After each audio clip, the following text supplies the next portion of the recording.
maps that are good, some maps that are weaker for defense and attack. Yeah. Lair to kick things off, always a favorite of mine. Consulate will be next up, picked by DAYSTAR. But Lair to kick things off, it's a chance for Soul's Heart to kick off their 2026 with a bang. APAC Cup last year was a great moment for this Thai roster to flex their muscles and to show what they're worth, but they're going to need to do the same today against the one-time Six Invitational attendee in DAYSTAR. It kicks off right now on Lair.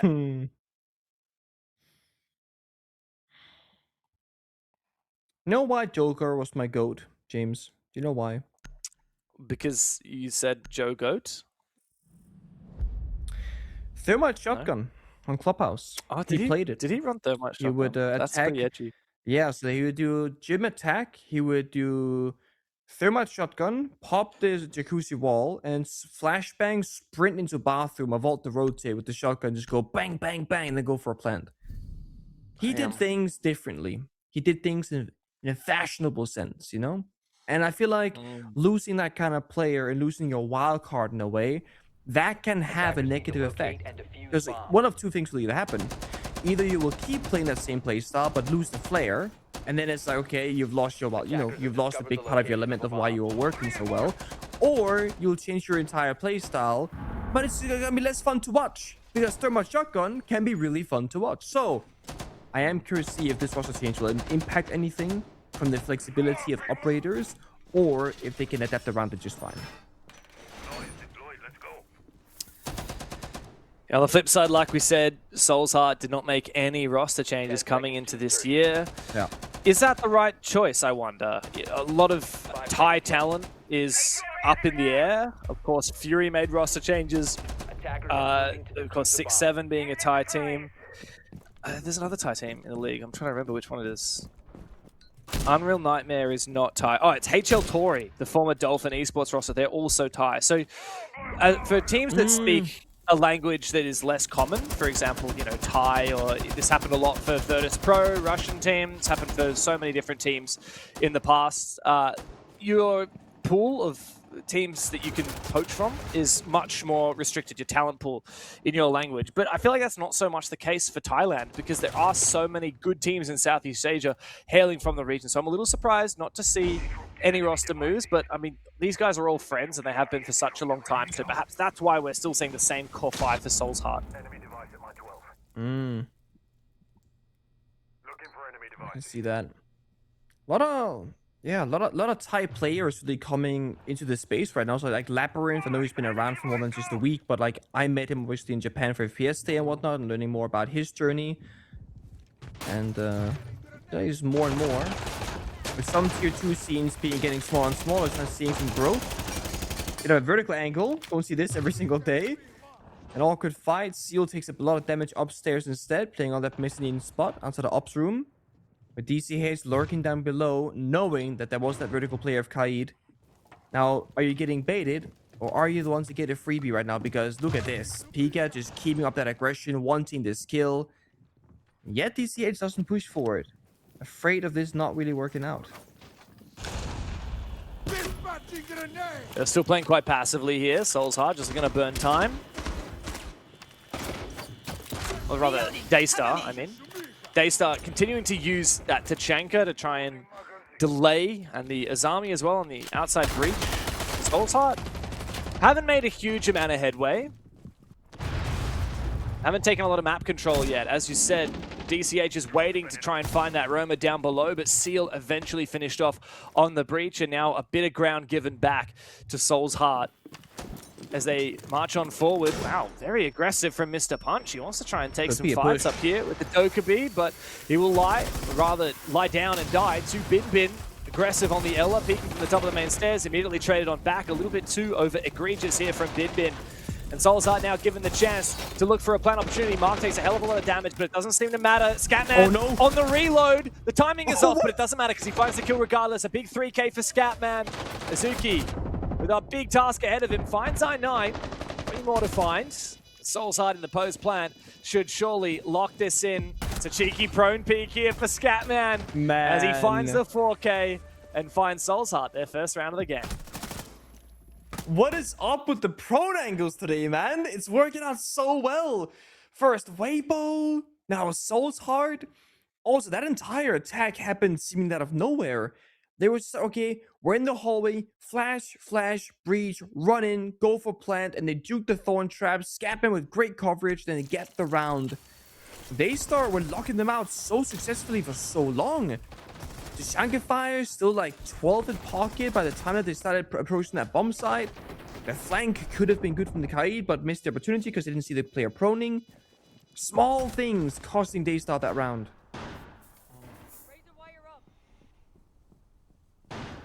Yeah, Soul's Heart looking as confident as ever, which is great to see. Especially on the attacking side, it's what we always say. The narrative is, if you're a team that's a little bit less confidence, that nervousness is far more visible on the attack than on the defense. So you're the one who has to make the first move. Soul's Heart didn't hesitate. They took their time preparing that last attack, which I think was just fine. They were just whittling away at the usual, the Azami Cuba barriers, the Tachenka's fire. Oh, for a second there, we were teased out with the Solid Snake. I was hoping we get to see it, but no, a lot of late second repicks, including the Rayora, so perhaps Soul's Heart have something cheeky in mind. I love me a good Rayora round. It's one of those operators that have kind of like Amaru, like very few highly useful cases where it's like a meta pick, but not even Labs base or Lair rather, Lair basement is one of them. You can go for plants on the bomb site where you can close off the doors and deny the crossfires. That's the big thing about this basement portion, is that there are so many different angles, but they often connect through a door. So that can really open things up. But the thing about Lair is you really rarely rush the bomb site itself. You're often forced into a roam clear, then going somewhere else and taking map control and whatnot, playing with verticality. So it's going to take a bit more effort than just simply walking in the building this time around. But it is going to be mostly a horizontal push. 3 people downstairs in basement. Then I9 just droning, checking things out. A spawn peek from Asuki. Is it a spawn peek if there was 60 seconds in? Not sure, but Seal is gone. Is that too late, technically? I guess maybe, yeah. It was after the 2-minute mark, so I think it's too late. I don't see any call in the in-game chat, so I expect we'll be playing this round out. So good start for Soul's Heart, free pick. That's my one. Somebody's gotta say it. I got my one. Oh, bit of an aggressive swing from Souffle. Mr. Punch will hit him back down. No more Yokai drones active this round. Interesting. So it's actually I9 using the Rayora as just, denying the flanks. Don't often see that. Maybe I'd understand it if Rayora had breaching charges, but yeah. I know, it's a confusing pick, but it happened. Bin finds his, and the aggressive hold inside a garage from DAYSTAR is putting a little bit of a thorn into Scatman's side, but he'll drone it up. Oh, Bin finding a second one. Now Scatman's all alone. Surely he won't be able to survive this. DAYSTAR losing that play early, saying, guys, we gotta go for swings, okay? We're down in numbers. It's why Souffle and Echo made that aggressive swing early on as well. And now in a 3v3, so this could now change. 35 seconds. All 3 defenders playing somewhat close together for a crossfire. Knowing that Scatman is still possibly inside of Garage.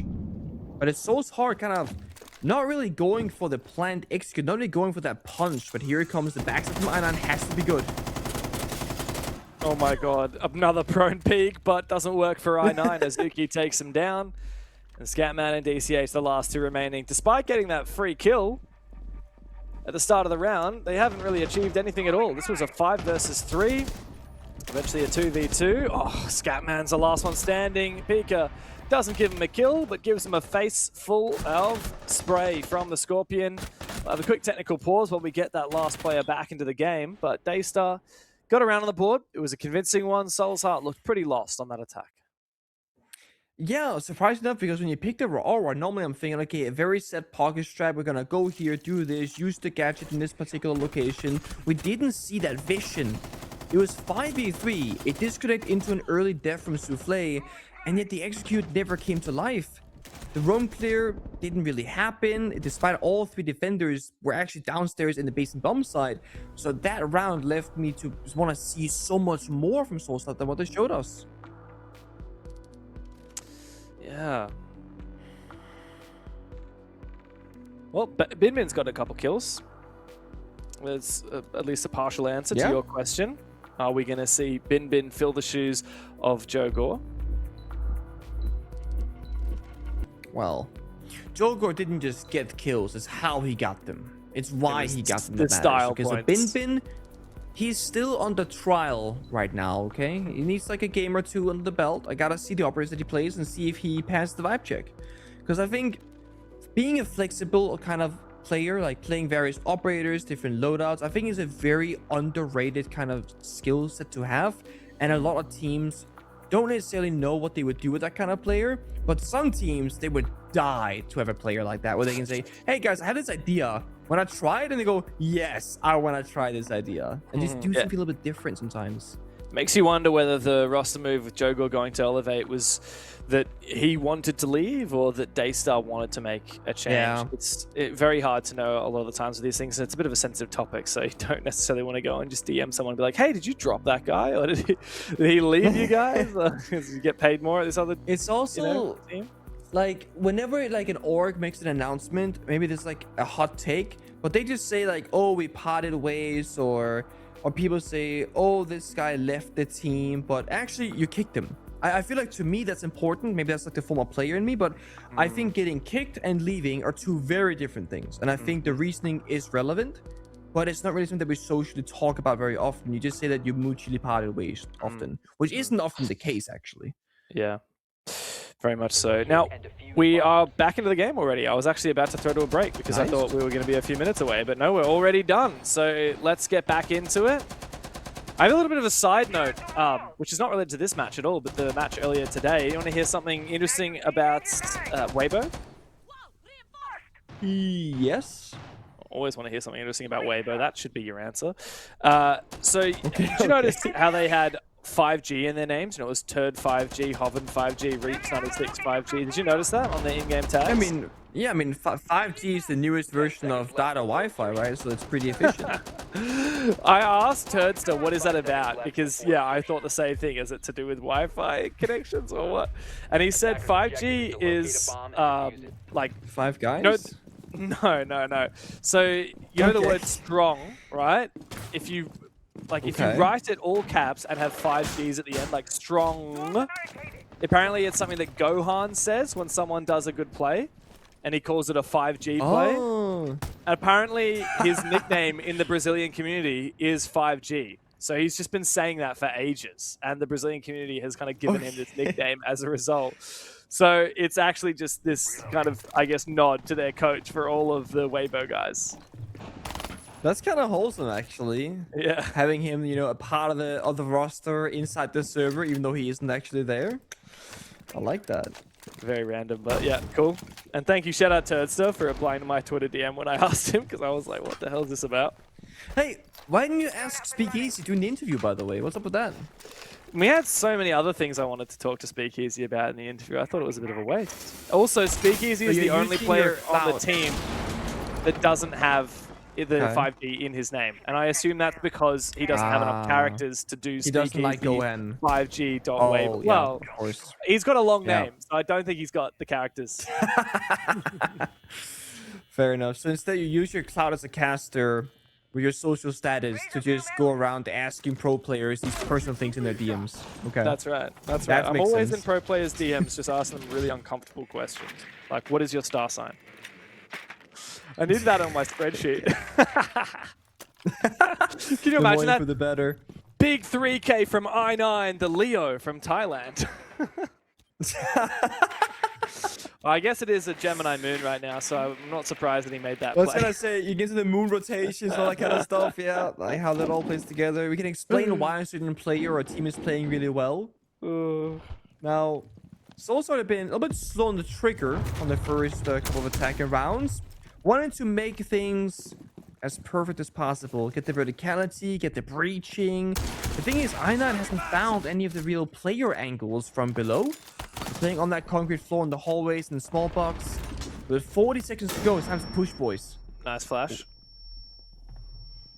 I9 down below is the instrumental player for clearing out these positions, flushing some of these DAYSTAR guys into his teammates' lines of sight. The target comes out from the Deimos. It's onto Azuki on the LR, but it's the Thorn here. Bin with the shotgun. That's going to be the real deadly play. It's a prone v prone fight. Both players die eventually. DCH, a kill with both the grenade and with the pistol, but time is ticking away. Souffle has found another one onto Y9 down below. It's DCH and Scatman that need to clutch up. The track onto Seal of the Azami. Oh, great shot from DCH. 1v1, he gets the ace! Out comes the shotgun, and it's a left-right good night to DAYSTAR.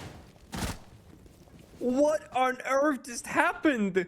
The double triple prone in the hallway, the grenade kill, the shot. Like, DCH did everything that round except the verticality that I9 was riding from below with the buck. Entry, mid kill, last kill.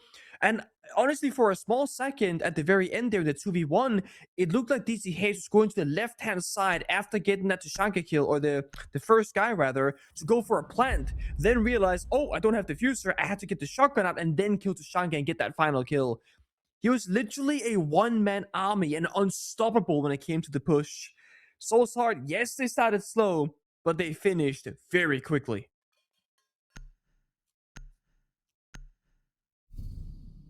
DCH is gaming. Enough said. He's Man gaming. decided to take matters into his own hands. He said, all right, man, if you're not going to do it and he's not going to do it, then I guess I'm going to get it done. And I love seeing a bit of shotgun play on the attack. Very rarely do we see it on the attacking side. Obviously, defense, you need shotguns for making rotations and kill holes, much more so than you need on attack. So any operator that has a secondary SMG, you're probably going to be bringing it. We're literally seeing it right now with both Bin and Seal, right? They could be bringing primary weapons that are fully automatic, but because they've got secondary automatic weapons, and I think Pika actually as well is in that case. I believe he might be running shotgun and the C75. I think so, yeah.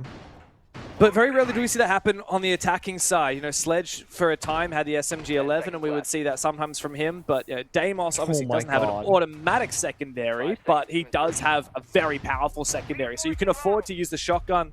If that wasn't a shotgun, I don't know if DCH would have found all those kills. You know, I don't forget that Sledge used to have this in G11, like that was the thing. I forget that he lost it. Oh boy, speaking of shotguns, Tim, this is why you don't play shotguns, okay? Nice. You might team kill your teammate destroying the floor. It wasn't even rotate. He just took him out cold trying to break open the floor here. That's, this is why Joker was my GOAT, by the way. He would never do that. Just saying. Yeah, look, if you're going to lose any player on this bomb site, the split bomb site or the ground floor bomb site that you hold typically from above and try and play Plantanal, you really don't want to be losing that Solus. Yep. Yeah. So Seal going down is a very devastating blow to DAYSTAR so early in the round. I feel like it's many years ago now, but it used to be that you could damage your teammates in the prep phase with bullets. That obviously changed, I don't know, 4 years ago, like a long time ago.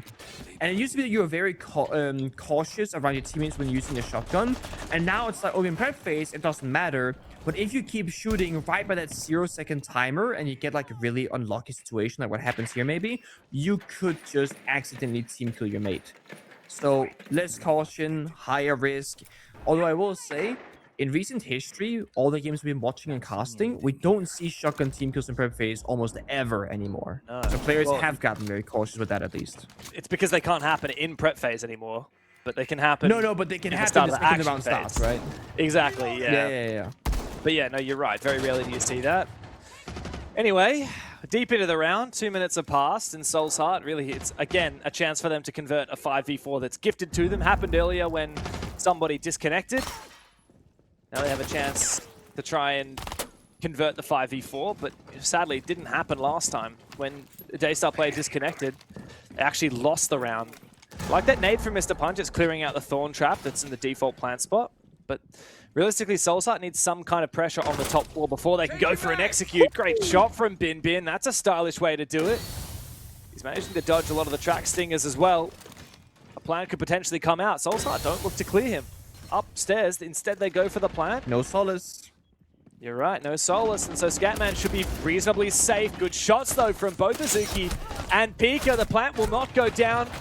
Mark is forced off of it, and DAYSTAR look to lap up the control, lap up the kills.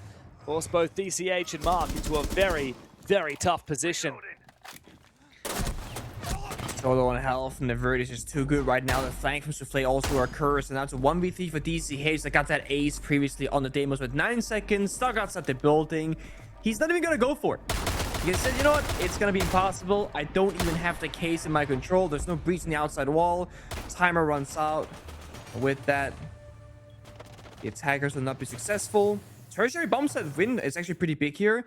I do feel like we're seeing more and more teams on defense getting that round W, because it's just all the attackers get forced into attacking, like direct the bomb set attack, hit F on the keyboard, go for a plant, and then you lose the planter, and with that the round. It's so often we see it. Yeah, I'm not only impressed that DAYSTAR won their tertiary site, but also they won it from a 4v5. But I feel like the responsibility is largely on Soul's Heart here. How are you not taking control of the top floor with Monty? You know, how are you having just one guy posted up on a flank watch and then he dies to bin, and then you have no kind of response? Also, the way they're holding the flank was that they put the gridlock trackers down in the hallway, and then the person also to the flank is holding an aggressive angle that sees past the track stingers. So it's like, did you need the gridlock the way you're holding the angle? Probably not, but because you had the gridlock, you could have played a more passive angle, or do the good old trick of use your drone. Because if the drone dies, the player will live. But if you hold it with your gun and you die, then you're dead. And obviously the flank wasn't the biggest problem. The Monty died while planting with like a second left on the clock. But to your point, Monty could have gone top for first, taken a bit more map control, escorted that flank watcher into a stronger position, and then Monty could have gone downstairs.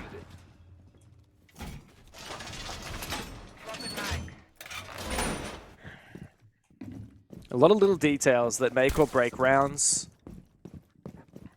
And again, it's just funny. Soul's Heart, they, on their day, look amazing. You look back at APAC Cup, you look at the SEA Elite Community Series, you look at the Thailand Game Show, even occasionally during playoffs brackets, but sometimes they just make these really simple but critical mistakes, and they just look like a shadow of their potential.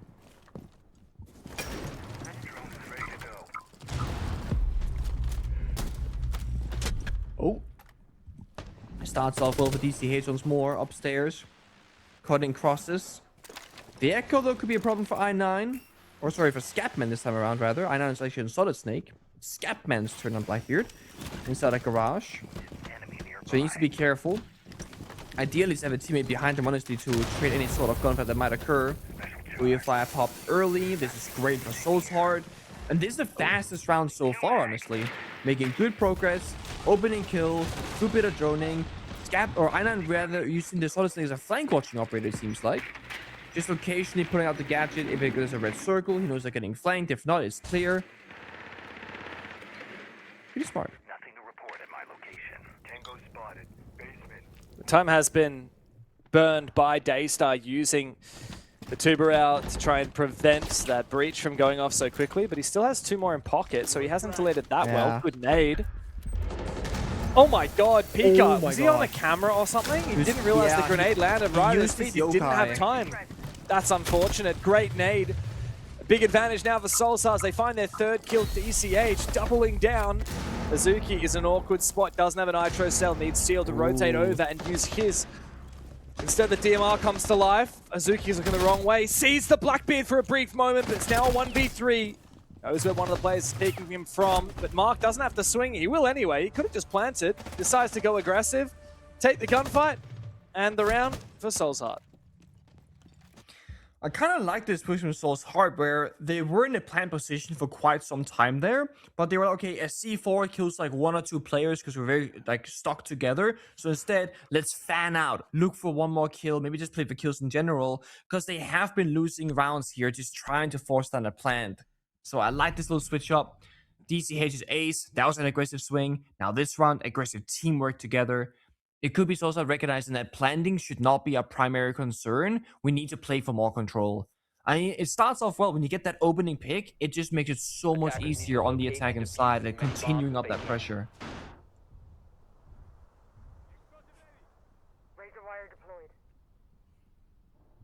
Interesting that they're going straight back down to the exact same bomb site and more or less playing the same-ish operators as well. I mean, the Yokais make their return with Echo being picked again. Despite last time, I think it was Pika playing it, getting naded out so easily, so quickly. I don't know if we're going to have more of a roam game. Right. I mean, a lot of these operators could play a roam, but I feel like you can't afford to just forfeit map control like they did last round. Yeah, that's the issue, is the bomb side with the setup looks kind of weak. I mean, if you have like really strong crossfires and hit some good shots, I mean, anything is possible, but you're right. The roam looks kind of hard. The side looks kind of hard. It feels like almost DAYSTAR's expecting like a bomb side rush to play like the Thorn, the Ella, the Echo, and whatnot, right? But it's also take it nice and slow and do the verticality, they do the hard breaching. Not much can really stop them, except for hitting good shots for DAYSTAR.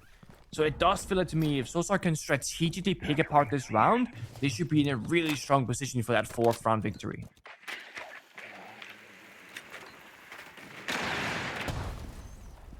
Well, to close up the half, it's either going to be a 4-2 split or an even result from DAYSTAR. In my opinion, DAYSTAR have already kind of done pretty well to win a lot of these unfavored rounds. I mean, so often it's starting off as 4v5 for poor DAYSTAR. There's only one round where they found the opening kill, and it was onto their teammate. So every single round, Solstar have had the numbers advantage, yet they've only been able to convert 3 of them. I see the intro here. The fire is gonna evaporate.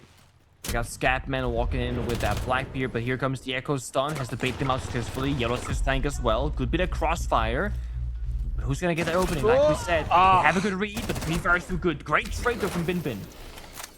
A big player to kill as well, with that Blackbeard of Scatman going down, and to find Mr. Punch as well on the Lion.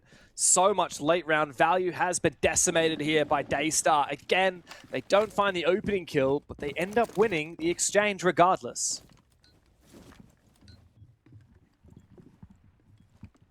I mean, they still have a boogie drone from DCH on the Ram. They could go and try and fish for one more kill. What they've lost is the plant potential here for Solstar. They've lost the shield player. They don't have any easy ways in throughout the building anymore. And with that, they might flip the attack. They got I9 Scanner here on Solid Snake, but knowing where the enemy is not going to be the problem. It's how do we deal with them in these particular locations. DCH dies in the Ram above as well, so now it's just down to a 2v4. Time to go for broke, swing the door, go for kills, good go shot. fishing. Yeah, I9's fishing very well, though. The Solid Snake's the perfect operator for it. He can ping some positions. He knows where all 3 of the last players are. He can see all of their positions. He can isolate these fights. A good nade as well. He can call it out to Mark. This is perfect. Great second shot from I9. It's a 3K on the rounds. Souffle still has the Yokais up, though. I9 once again brings out the gadget. He can look to try and scan the remaining players, figure out their positions. That was a crucial fight, though. Mark needed to get that kill, but he failed to do so. Souffle and Seal now have the crossfire. Quad kill for I9. Out comes the pistol. Does he go for the fight, or does he go for the plan? The pistol comes out, but Seal puts him down. DAYSTAR just scrape away even at the end of the half. And we go into the halftime vibe check, even on the numbers.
back into it.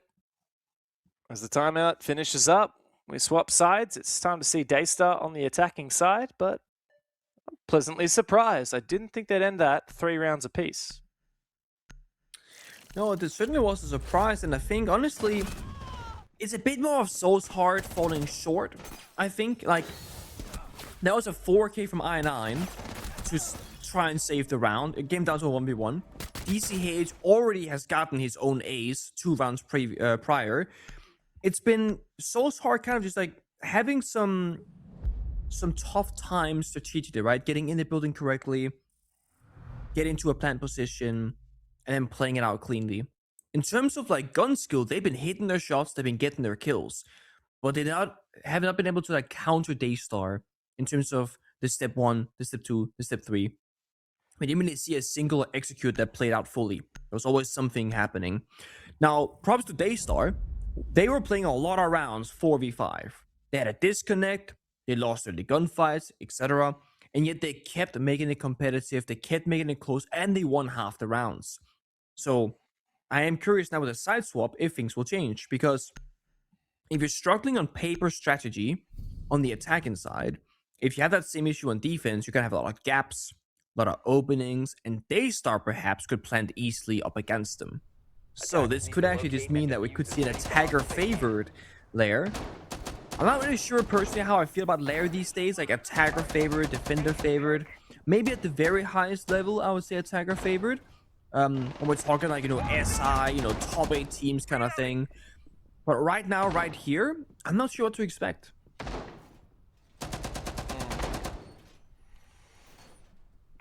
Yeah, I'm feeling the same. I think Asia's going to be hard to predict until we've seen a couple of matches to really get a vibe and a feel of all of the teams. Obviously, Weibo is going to be right at the top. Soul's Heart, just a team that they're impossible to predict because we know what these players are capable of. It's basically this roster exactly that went deep at Six Invitational 2022, that has been deep at other tournaments since. All of these 5 players are capable, but very rarely do they actually realize that potential, especially in games that matter the most. We've seen that time again. And DAYSTAR, we actually didn't rate very highly. Yet last year, they were kind of regarded as one of the mid-pack teams in the region, maybe lower pack even, but they made a real resurgence at the LCQs and the end of last year with the big upset win over Elevate, Brazilian Elevate roster. So yeah, Asia just remains pretty unpredictable outside of Weibo.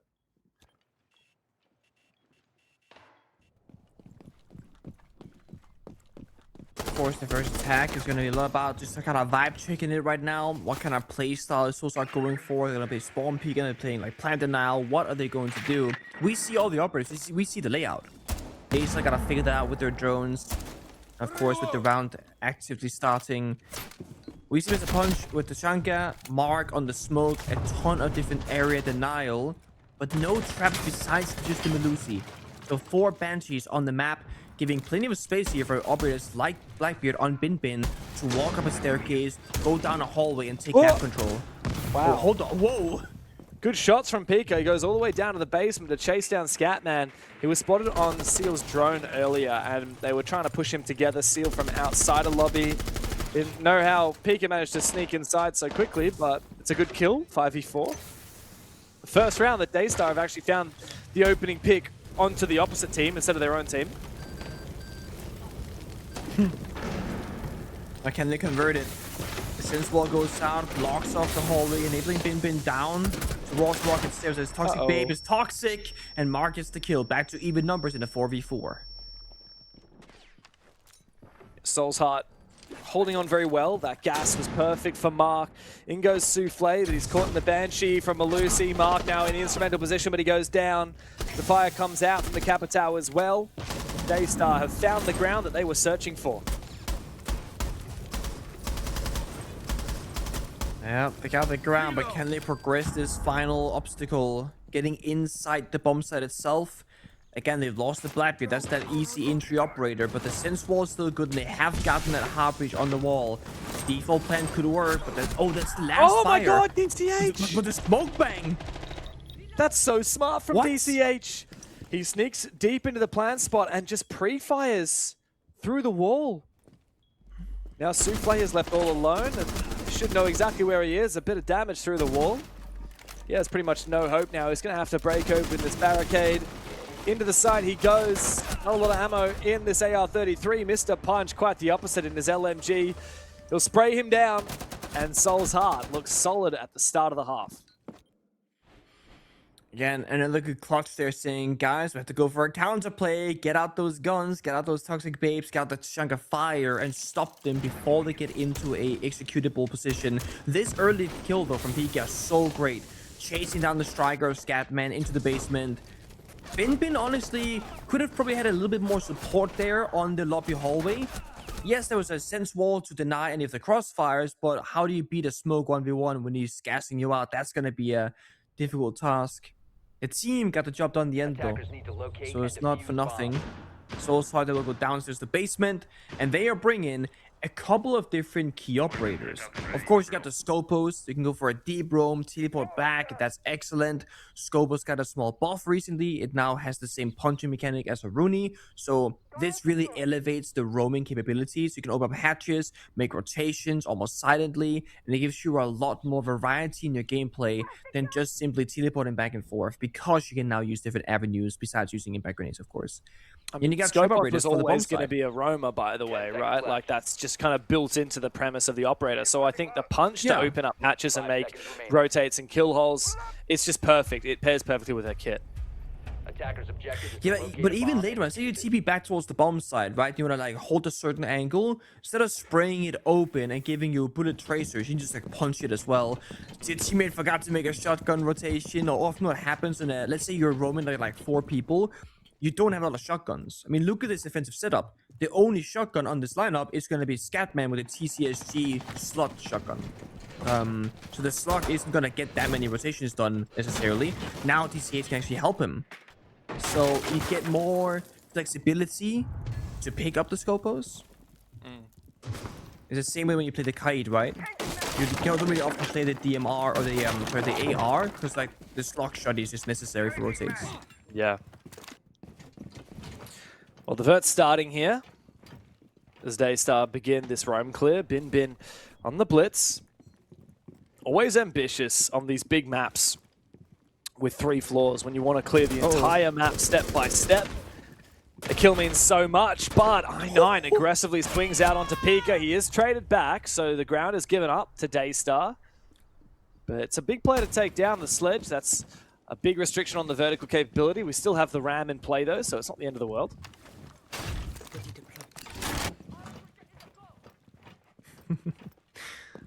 Little boogie drone falling down the hatch. Now, the thing is, I was kind of expecting DCH to be supporting a bit more aggressively there, because you got the ability to teleport back, but going 1-for-1 on a passive operator like the Ela, I mean, super worth it. Now, thankfully for DAYSTAR, they've actually doubled up on soft destruction, both the sledge and the ram, so you don't sadly get that win condition of, hey guys, they can't break the 4, by the way. They did double down. But timer is ticking. 1 minute 5 seconds left. Still a little bit of map control left to be gained here for DAYSTAR. Still gotta walk down those staircases. And Goyo Fire, I mean, if they haven't cleared all of those canisters, that's gonna be a problem. They last 20 seconds each. And we're looking at the last 50 seconds in the round. And there's a C4 in play as well for Scatman to deny plan in late round. Oh, wow, this is soft. That means it's much less likely that Azuki's going to be able to breach it open with his hard breach charge. 35 seconds. It's getting a little bit deadly on the timer here for DAYSTAR. Have to make an execute happen. They have to do it quickly. The Fenrir mine dispatched with, but it will give an inkling over to Soul's Heart. You're right, they closed the door, which is, again, just going to delay a little bit more time. The breach will come out onto the site wall. Bin on the blitz has to have a big impact. It's going to be hard. So low on HP. Out comes the fire. 2 set deep. And the blitz has to take some ground. The Fenrir mine blind sealed for a brief moment, but he does get through eventually. So much HP damage done. Azuki has to go big now, looking for a plan. It's up to Souffle to cover with 2 players looking for the retake, but Mark finds nothing. It's Mr. Punch who saves the day, sprinting through the fire and denying the plan for Soul's Heart. Honestly, barricading that door towards locker is low-key genius. And one of the big reasons for this is the attackers didn't know what's going to be on the other side. Because normally the blitz will walk into locker, maybe see a player, see utility, and can then convey that to his teammates. We saw in the final kill cam there was a bulletproof camera the entire time to the right-hand side of the door that was barricaded. When they walked in to go for a plant, when they walked in to push, the dead player can just sit in the camera and go, guys, planting here, holding left, right side there's a gap, and convey exactly what the weakness is going to be. And it's why Solskjaer pushed so aggressively in that 2v2. One guy pushed the right-hand side, one guy pushed the left-hand side. They knew exactly where the planter was and exactly where the cover was. So they get a guaranteed round win, essentially, because you're fighting two people against two people, but the attackers are planting. Only one guy has his gun up. You can win both of those gunfights if you time it correctly. So well done, good problem solving, good utility, good time waste from Solskjaer. It's another round victory in the books, 5-3. 5 seconds remaining. Attackers are heading out to We change bomb sites again. We go to the middle floor. Now this is one of my favorite bomb sites on this map, Pengu. I know we talk about it all the time. It's just so much about this dynamic between holding the top floor and denying plant down below. The Solace is such a pivotal part of that. The mirror's also going to make this a bit easier as well. Wow, that's an unusual way to put the mirror. It's actually facing into our 6 room instead of out of our 6 room, which means you really have to hold that tiny little server room. I think it's called server. What's this room that DCH is we call it storage. We're not calling it box. I don't know. Different callouts, you know. Well, now that there's a mirror inside of there looking into our 6 room, it's even more important that DCH can hold on to that position. So they're expecting a frontal push here. It's pretty smart if the attackers obviously don't play into this and just flank it from the hallway, which is where Bin is looking to approach. And then they can set up a crossfire on the green staircase as well. So it's a different problem to solve than the norm here for the attackers. They're keeping off the angle for the crossfire. I mean, if Bin can work it with... Oh, that's the issue here. Okay, C4 goes south. Now Bin's a bit cooked. Has to be Pika stepping up now, getting those headshots instead. Or you call off the attack entirely. Well, they're not going to call it off. They're going to go deep. The air jab goes out in, knocks Mark flat on his bum, and he's quickly taken down. Hang on a second, DCH was there. All along, he was hiding amongst the smoke, prone on the stairs. The Blitz literally ran over him. And he gets up and finds both of them. This man's teleporting or is slippering around on the ground like a snake. I don't know what he's doing, but the one thing's for sure, it has completely dismantled this attack from DAYSTAR. That's the issue. You lose that rappel player. Rotations there left wide open, and there are two people on the green staircase. 1v4. Asuki, it all to do. Has the case, has the hard breach, has the smoke grenades, finds that first pick. Things are looking possible if they keep challenging him in the 1v1s. I don't think when DCH is going 11-3 and he's got the shotgun prone at this angle, I don't think there's much that Azuki can do about it. Easy final kill for DCH, the man with the 4.0 KD. A bit of momentum finally gained by Soul's Heart. They got a 3-round lead and they got match point. Definitely gonna have a better look here on defenses, though. The attacks, there was some questionable moments, sure. But so far in defense, it's been a much better look. I mean, on paper, strats are good. I like the mirror window innovation, playing two people green stairs, having those crossfires, having a flank actively as well. They have a lot of different ways that they can win these kinds of rounds. And they've been, 100% successful so far, winning every single defensive round.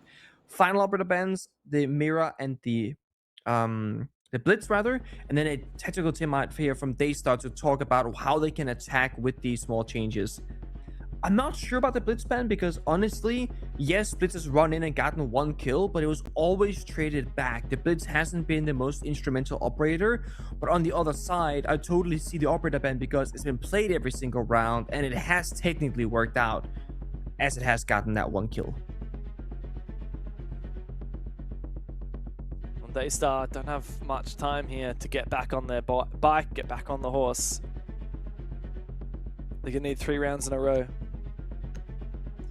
And that's just to push OT. Do you happen to remember which team picked this map? It was Soul's Heart, right? Yeah, it looks like it. Based on the overlay, DAYSTAR picked Consulate. And this has been... You asked me a question just to say the answer.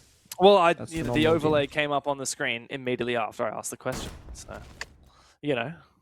Well, I actually couldn't remember either, so I could not have helped you. So I'm happy that you figured it out. Oh, well, I'm happy that you're happy that I figured it out. Wait, so Soul's Heart picked the map, and they also got a attack starting side. I guess. Yeah, I guess the map isn't attack. Wait, do you have the stats open from SI by any chance? I do somewhere. I was curious on the win rate for SI for Lair, because I don't think we worked Lair almost at all during SI. I'm on guard. Attackers have discovered the location of a bomb. Statistics. Lair. Yeah, it was 51.9% defense. So Yeah, not bad. Not bad for the attack. 1, 2, 3, fourth most attacker-sided map out of the 9 in the pool. So okay. close to dead center. Okay. It's only beaten out by Bank, Border, and Chalet. Okay, like the attacker maps. Fair. Yeah, exactly. Okay. So the map definitely feels like a toss-up as well. Yeah, I wouldn't personally put like, oh my god, defender favorite, start defense is crazy, like Consulate or Old Skyscraper or whichever, so... Fair enough. Meanwhile, Consulate was picked by DAYSTAR. Let's guess where Soul's Heart will choose to start, right? It's gonna be defense every single time, yeah. for example. Yeah. That's just how the cookie crumbles. Yeah. Oh, good control now from Bin. Nade gives him a bit of space. Salma comes out as well. This is pretty classic stuff on a top floor attack on Lair. Ops room dominated. It's time to move on to the next step. My question is, how are you going to keep the pressure on in the late round to the potential plant denial, not just from the smoke, not just from the Tachanka, but from the Thorn as well? Scatman has 2 of the Thorn traps in pocket. He can actually toss those quite far as a gas bait. Yeah. And so you can actually use them to deny the plant in the late round. You totally can.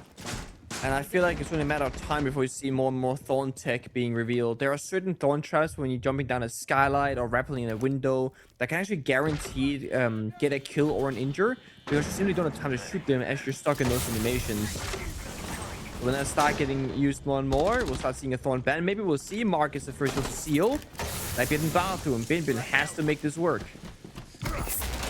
Bin does open up a rotate. Well, He's now in a close range gunfight. Bit of pressure. Wow. Marcus just dancing around him, toying with him, but Pika finally finishes him off. Coming up the main stairs. DAYSTAR are working together, but those Thorn traps are keeping them honest. 4v4. Good control from DAYSTAR, but it's still a little bit iffy. Oh, here we go. I didn't realize they actually have breached the mezzanine now. Into the bomb site. Destroying that Kiba barrier. Scatman finally found as well. DCH in such an important position, hiding behind his Kiba barriers in sight. He's also right around the corner from Bin, who will go down. DCH finishes him off with the Deagle. DAYSTAR still in advantage. One player. Souffle trying to make his way forward. It's I9 and DCH. The top fraggers for Soul's Heart that have to clutch up, and DCH is in the instrumental position. He's about to get droned out by the Flores. Shot by Pika. 1v3 now for I9 as DAYSTAR finally breathe a little bit of life into this attacking half. It took them 4 tries, but staring down match point, they finally get an attack on the board. It's really crazy how Blackbeard not fully breaking that wall in the bathroom towards the rocket stairs might have just saved Bin and maybe even saved the round. Because they were trying to run towards the Blackbeard and go for a melee, then try and get that shield kill. They couldn't, because the beam was left open in the wall. And secondly, DAYSTAR actually holding on to that final Dokkaebi call for such a long time. Right before Suki got the kill onto Souffle, playing from that mezzanine hallway, we saw Dokkaebi kind of thinking, okay, I'm gonna go for the call, and then stopped. Saved the call for about 30 seconds, and in the final moment, at 3v2, perfect time for Dokkaebi call to go out.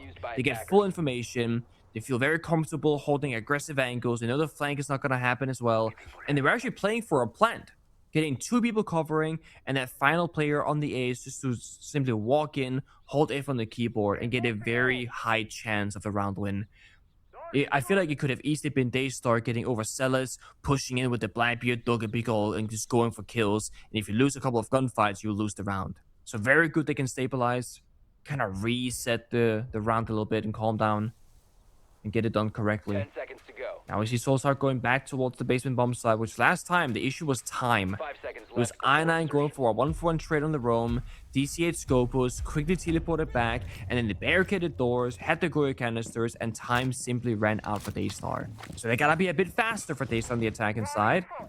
The question for me is, will Solskjaer play more aggressive on the roam game and try and play for more map control, or will they be more happy to surrender it and play simply by the bomb side earlier in the round?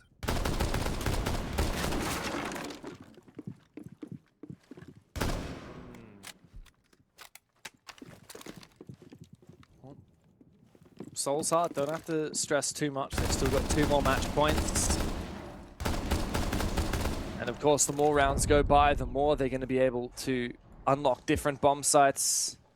Now basement and top floor, they have a choice between. In 1 round's time, they'll also be able to go back to the ground floor bunks briefing if they want to, but we might not even get there. If I9 continues running amok, the Blackbeard goes down to that cheeky roaming Ella. Don't know how he managed to get the drop on him, but the roam is now under the pressure. Put under the pump by the Dockerbee, and I9 will get traded back eventually by the Capital. Oh, there's going to be a freebie onto Mark, almost. Tiga doesn't land enough shots with SMG-12, but damage is there.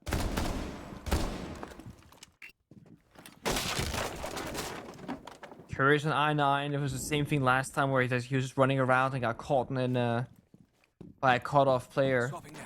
It's funny how we're seeing Scopos being the supposedly deep roamer, but always surviving so much of the roam clear, actually. Of course, he'll just TV back when I9 died. Cut your losses early. Losing 1 player, that's okay. You can cover most angles by the bomb site. But if you're playing 3 defenders, there's going to be so many gaps with the hatches being opened, the various doorways, the breaches, etc. DAYSTAR, they're the ones to problem solve. They got some can openers, some fire, some smoke, some grenades. They have a very good shot here at getting 1 more kill with agility, or simply just going for a plan attempt here. Oh, big kill from Seal. Was that from up above? I think it must have been. Good sneak in from Pika as well. Oh, DCH, you're going to be regretting that. He wasn't aware. Now the logic bomb rings out. Mark and Mr. Punch both exposed. 4v2 now for DAYSTAR. As they look to try and isolate these final players. Great fire. That's going to lock out the swing from Mark. Mr. Punch needs to get back into action as well. Being covered well by Pika, who finds a second in the round. He's got an inkling of where Mark is. The smoke will cover off his position. Mark has not made a move. Locked in place. Finally gets a kill, but an exit frag onto Azuki won't count for much. He's still trapped in this corner thanks to the fire. He's been stuck here for so long. Oh my god. Player on his hatch, player on his door, and player on the vert. He should be stuck in this corner, gets the first kill, but look at this above him. He's lurking above, creeping, just holding him in place. The chances that he'll make this happen are very low. He's going to have to hit that diffuser for 7 seconds. As he begins it, he's looking to try and fake it. Souffle, it's no worries for him. He'll peek it from the hatch very safely, very easily. The 2nd round in a row now for DAYSTAR. 1 more, and overtime is on the agenda.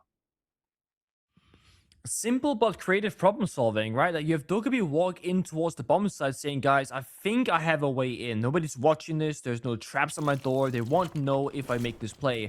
So he's asking for Souffle above him to like sledge the floor. He's just going bonk, bonk, bonk, making a ton of different noise while Pika walks on in. And the second Pika then gets a kill on Scopus and DCH, that's when all the rest of his teammates go down the hatch, down the staircase, and work off of that. And it's very important that you wait for the kill to happen first. If everyone else starts making a bunch of noise and showing that they're pushing that bomb side, the lurk play might not work for Pika. They have to really sell that they're not ready to go for an execute, that they need to do more verticality, and then when they get the kill, they switch. So very good communication there from DAYSTAR. And they're inching closer and closer to overtime. 1 more round to take us the distance. We're going back to this top floor portion, and Mr. Punch is hiding the clash. An operator that we all know from the last couple of games, especially yesterday in APAC North, can be very tricky to deal with. Especially because DAYSTAR are once again looking to lean into that Blackbeard. Now they've got the Capital, so there is some form of a counter to the clash. I think that's just by chance. I mean, the Capital's been really effective here for DAYSTAR. But it's just interesting to note, Soulsart had full choice of any bomb site they wanted to go to. Of course, they could have gone back to the ground floor where they won previously. They could have gone back to the the basement where they just lost, but won the first time. Or they could go back to this top floor, which they won on the first time and then lost at the second try. And that's what they're going to do. You're right, though. It's the clash that's going to be the main different ingredients. The Flores brought back to the table to deal with the Azami's Kiba barriers. I think that DAYSTAR have all the ingredients that they need to deal with this setup, even the clash. But it comes down to whether this ends up being a 5v5. Scatman on this roam. He's about to get covered off by Pika, who brings out the DMR. Pika's in the perfect position to catch him, and Scatman will go down. Very early opening pick for DAYSTAR. Another great mini play, right? You're baiting off the rocket door, you're creeping up that green staircase for a backstab, and it works out really well in the end. And also with this early pick, I mean, if you can hack the cameras on Dokkaebi, sure, there aren't a ton of different cameras here. There's a single bulletproof camera and the defaults. But even hacking just the default cams, you're getting either a ton of information or you're forcing those defenders to shoot their own cameras, and then they will not have any comments from Scatman, leaving him just being a player spectating the match, essentially. Not able to help out at all. Now they gotta just like keep playing a stable round here for DAYSTAR, utilize Bin on the Blackbeard, use that Capital Fire, and don't give any of those Soulsart members any easy gunfights. Question is, where does the clash come into it? At the moment, he's holding onto the server hallway, but we realistically need the clash in a more aggressive position to try and keep the pressure on, delay this push. He's actually going to put the shield down for a moment. He's expecting to execute through the server hallway. I'm not sure if DAYSTAR are going to commit fully to it. I think they're just going to want to go for a plant here. Oh no. Backstabber taken out of action. Souffle low on health. Bin still a bit limited due to that clash. All of a sudden, this round looks so much more winnable from Soulsart. But they've used all their toxic baits. So there will be a plant potential. But look at this, the guns hitting their shots. That's it, it's time to aggression. I9 led the way. DCH has supported it, and now the clash really comes into its own. Souffle and Azuki are desperately looking to put the pressure on. Nice EMP. The shield can still be knocked down again, and a great shot from DCH. Puts it all onto Azuki now in the 1v4. Chances are very slim that he'll get even a single kill in this position, and he is denied the opportunity. I9 to find his 3K and put to bed. Bit of a tense game on Lair. It's a first map in the books for Soulsart, and it's time for DAYSTAR to come up next on Consulate.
elbows up and my money out. Cause I came to get down, so let's run it up. I'ma keep it going till there ain't nothing left.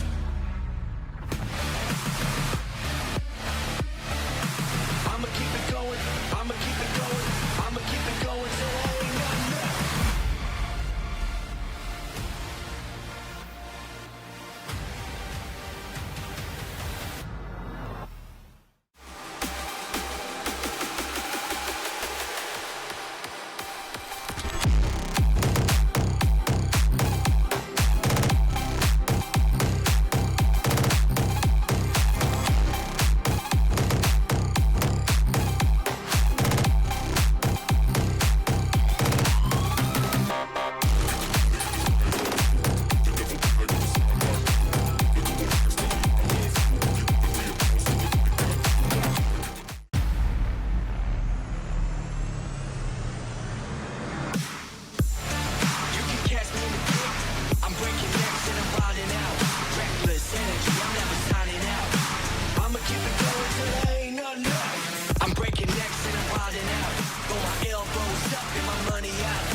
come out windmilling like an Englishman looking for a scrap. But talking of a scrap, Pino! If he goes uncontested and the kick goes cold, that'll be devastating. The grenade goes through, there's the swing!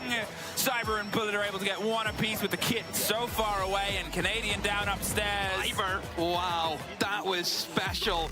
It's a 1 versus 3 to hold, and they're pushing him from behind. He's found one. He's got to get the vertical as well. They get pulled off Tim. We're down to the last 3 or 4 seconds. Ryder's got another. He gets him just in time.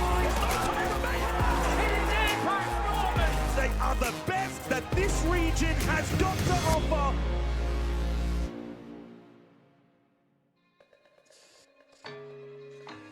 Close 12-round game, but the first map is in the books for Soul's Heart. Gotta say though, DAYSTAR, although they were a little bit quiet at the start of their attacks, they found some pretty solid responses to the Soul's Heart setups, and just maybe they'll have a little bit more luck in the second map, which of course they chose on Consulate.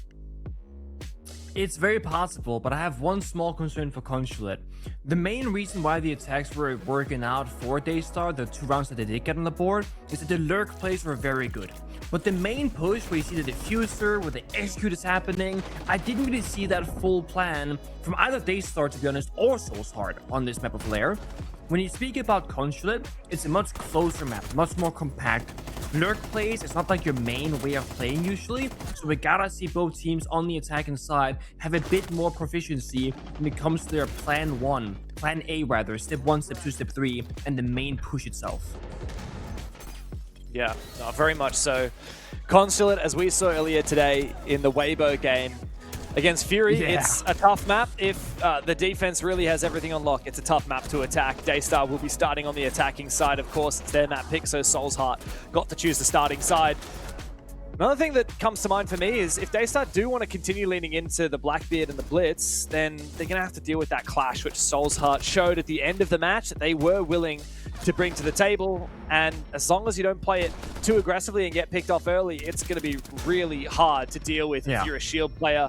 Game is about to be underway, so we're going to Consulate for the second map of the series here in the upper bracket quarterfinals of Kickoff for the APL in the Asia sub-region. One of these teams is about to go down to the lower bracket. At the moment, it's DAYSTAR, the SI LCQ champions, in the hot seat. With Soul's Heart 1 map up in the series, we go to Consulate.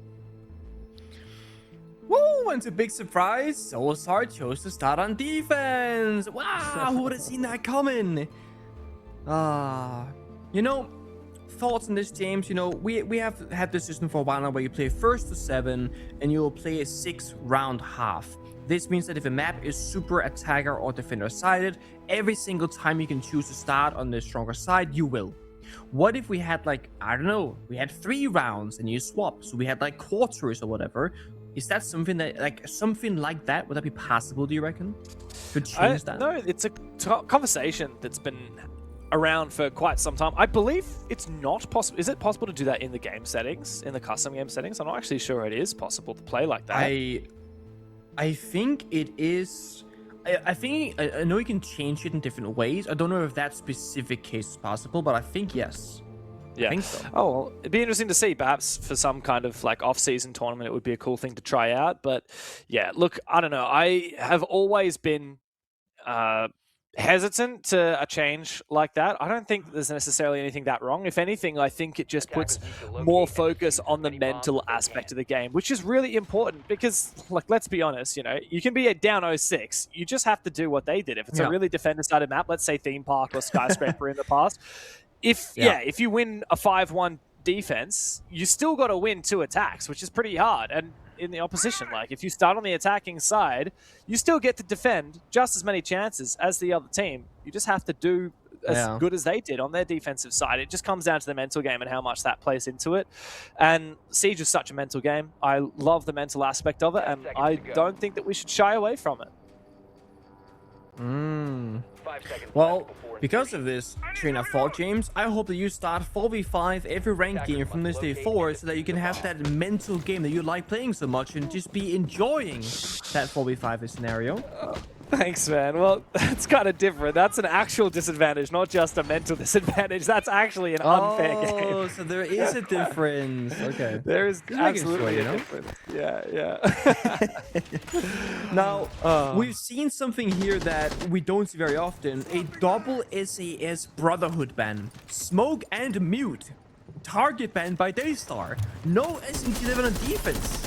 What's happening here? I mean, Rough day. Mute is great for like the demos, the Dokkaebi for droning. Smoke obviously is planted now and stalling things out. It's quite rare though, with Mute getting nerfed as well, not stopping like the can openers and Selma charges especially. It's a long time since I've seen that operator getting banned. Yeah, very true, but Mute is just so good in the current meta for protecting against things like Dokkaebi, Deimos, and a slew of other operators, including just droning in general. So that's why I9 is on the Mozzie instead of the Mute. He's trying to counter the droning. I9 actually finds a kill through the vertical game. I believe it was his impact that opened up that hole. I don't think he'll be able to go and res his teammate, DCH. Oh, no, they're going to try. Go for it. This is very ballsy from Mr. Punch. No, he decided that's not happening. Eventually, DCH will fall, but it does sink a nade from DAYSTAR. So, in my eyes, that's a win for Soul's Heart. Should I play the mental game there? I feel like you just team kill DCH who was injured so the nade doesn't get the kill, right? That way, oh my god, I wasted a nade. He got team killed anyway. That's how you can get those one event. Oh, there's a player here still. Hello? Yeah. Okay. Yeah, eventually Marvel's he goes ratting. down. They found Bit of a situation there. I mean, they fell back, kind of selling it, but I guess they did their due diligence there. They droned it, they checked it. Also, been playing the Blackbeard again and again and again and again. Can check these kinds of corners. In a 3-on-3, without smoke, no Goyo, no Tashanka, I mean, this round is wide open. This Soul C4 from Scatman will have to be instrumental. If he can find the kill, deny a plan, that could be big. Or Mr. Punch in this case, just keep doing his own thing, takes down Azuki. Yeah, Bin in a bit of an awkward spot now. He has to make his way forward. Scatman, oh, supported by Mr. Punch. That's exactly what he needed. Now it's a bait out. They know exactly where Seal is. He's going to go for the kill with the shotgun. The swing comes from the other side, and it's a trade. Back and forth. Scatman wins it out. And Soul's Heart looking pretty comfy in that first round. And I kind of just want to go back to the point that I made about the lurk play being really good from DAYSTAR and the main execute not being that efficient, right? What happened in this very opening round is exactly that. I9 had a 1v1 gunfight against the Dokkaebi downstairs, which he won. Yes, he was low on health, but he came out victorious. And then we see the lurk play not working out. Then we look upstairs to the main push. Nomad dies vertically to I9 shortly after. Then now it's 5 versus 3. Yes, they downed DCH and killed him then later with a grenade. But it did feel to me again like the main push itself was kind of half-cooked. And Pika, who's been that lurking Dokkaebi, didn't find any success. And with that, the round just gets so much harder. It does just look to me like DAYSTAR are so dependent on Pika finding an opening kill somewhere on the map to then make the main push easier because you have numbers advantage. So if Soul's Heart can either deny Pika from existing in the server or simply not give him any easy kills, that could massively increase their win rate here on defense. Yeah. Well, Soul's Heart are 10 seconds to go. definitely the favored team, I think, after map 1, especially starting on defense. But I'm just thinking back to the last time that both of these teams played within the APAC region. For Soul's Heart, it was when they sadly lost in the SI qualifiers. For DAYSTAR, it was when they won in the SI qualifiers. Funnily enough, the team that knocked out Soul's Heart, which was All Gamers, AG, the Chinese roster, ended up actually losing to DAYSTAR in the grand final. And it's just got me thinking about the China League, which is really exciting. That's starting in a couple of weeks. Isn't that crazy that for all of the APL, you have 4 teams qualify to Salt Lake City? But the China League, you also have 4 teams qualifying. So DAYSTAR, Soul's Heart, Weibo, Elevate, all of these teams, they're going to be competing just for 2 spots that the Asia sub-region gets, whereas China League gets 4 on its own. So it's such a exciting chance for that region to show what it's made of, and I think they already did so in the SI quals because they knocked out Soul's Heart. Soul's Heart are looking to redeem themselves after that, and DAYSTAR are looking to prove that the qualification for SI was not just a fluke.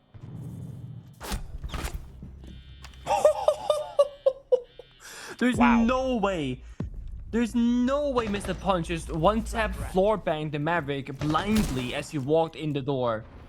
First shot, headshot. Like, when you're shooting a guy from below, you're hitting shoulders, knees, and toes, right? Very often. No, straight headshot.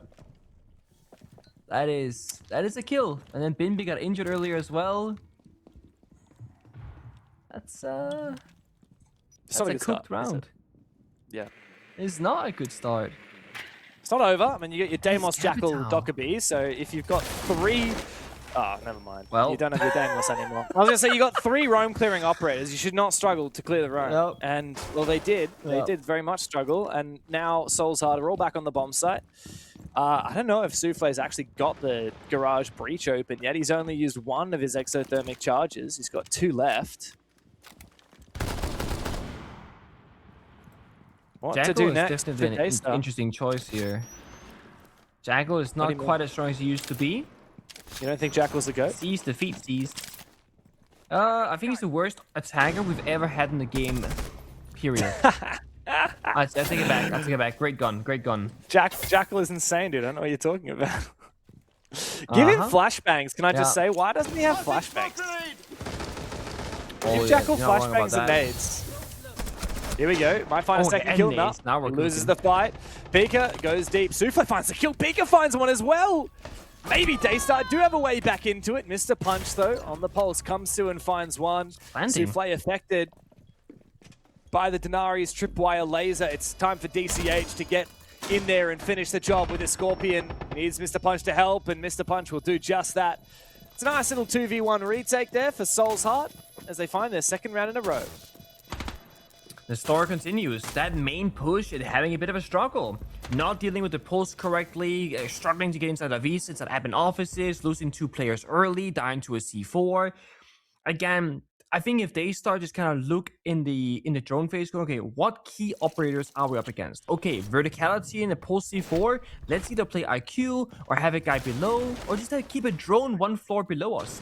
2 separate people. Well, okay, the same guy died twice to a C4, right? First, Pimby got injured by the C4, and then a minute later, he died to a C4. But it's to do 2 different operators in 2 different locations. They never really have thought about what's beneath them, and Azuki died to a vertical angle from a pulse too. So I just want to see DAYSTAR making sure that whenever they're going somewhere, that they have coverage. That they have thought about where they are vulnerable from, whether it's going to be beneath them, in front of them, etc.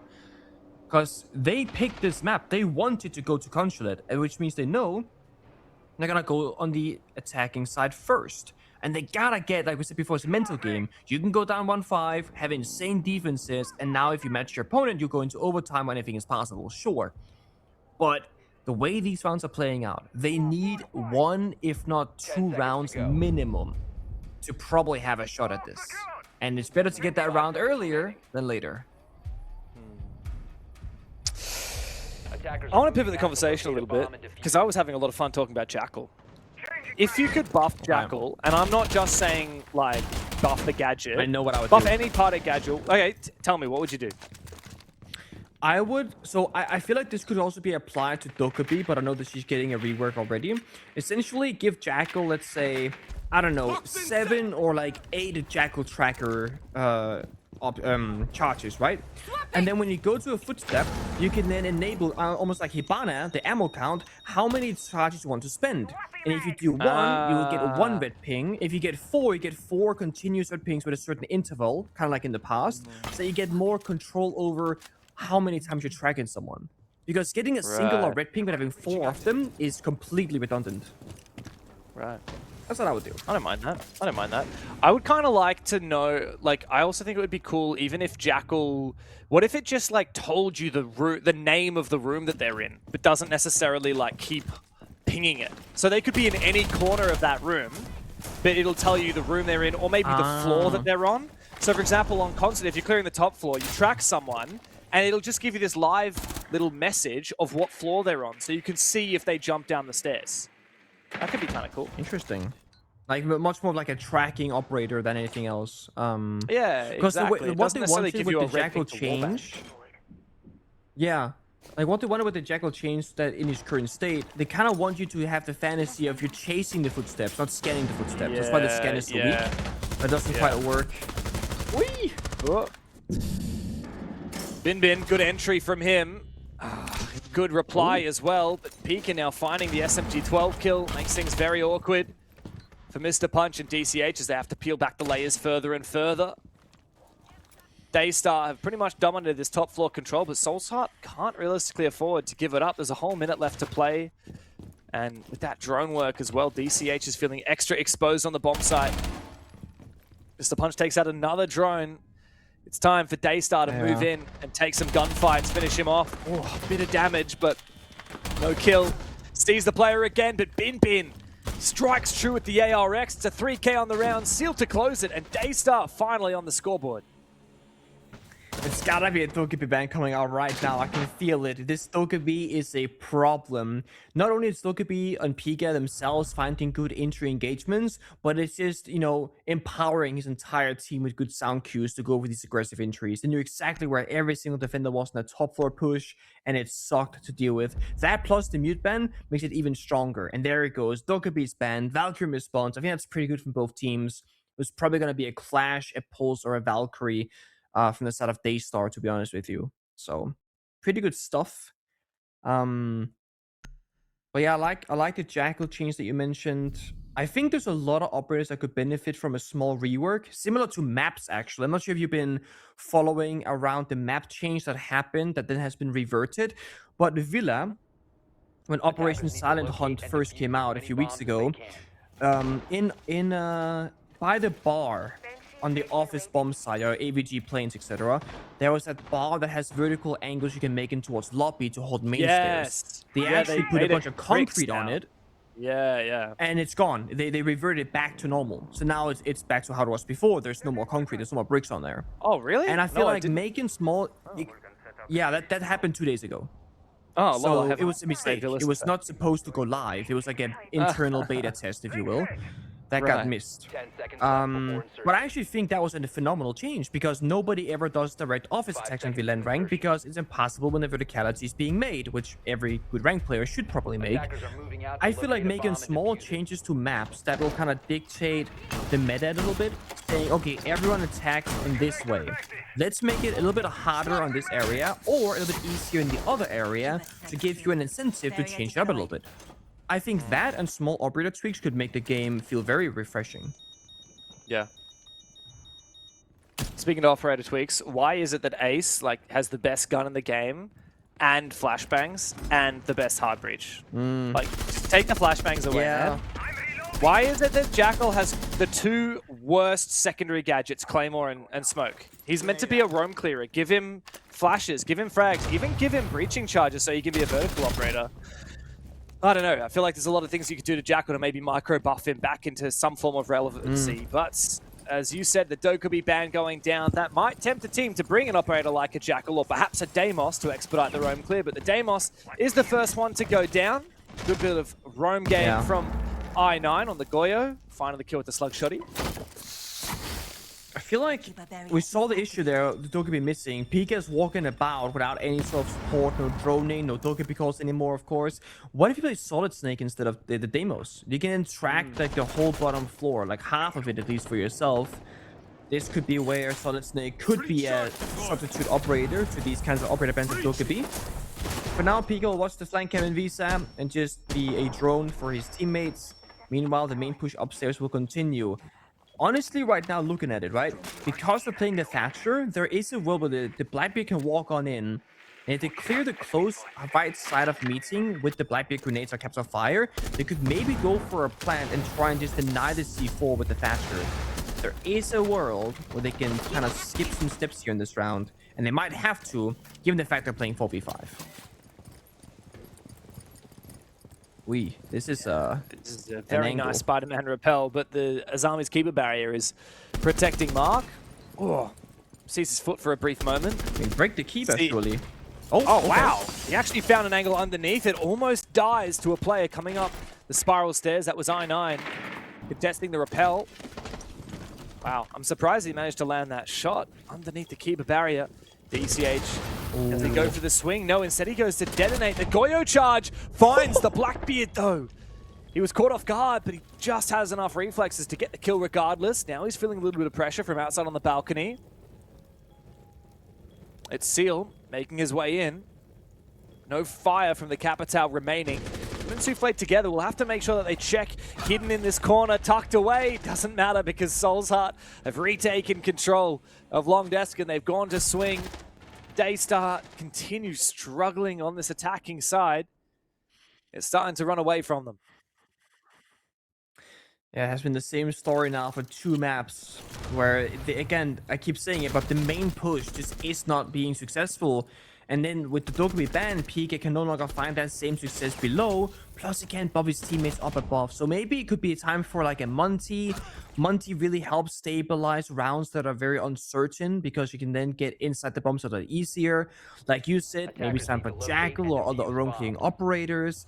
But in general, I just want to see DAYSTAR play a bit closer together.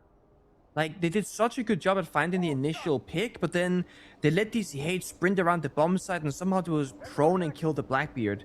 That should never happen, honestly. That's just not holding your angles correctly or not being ready for the unknown.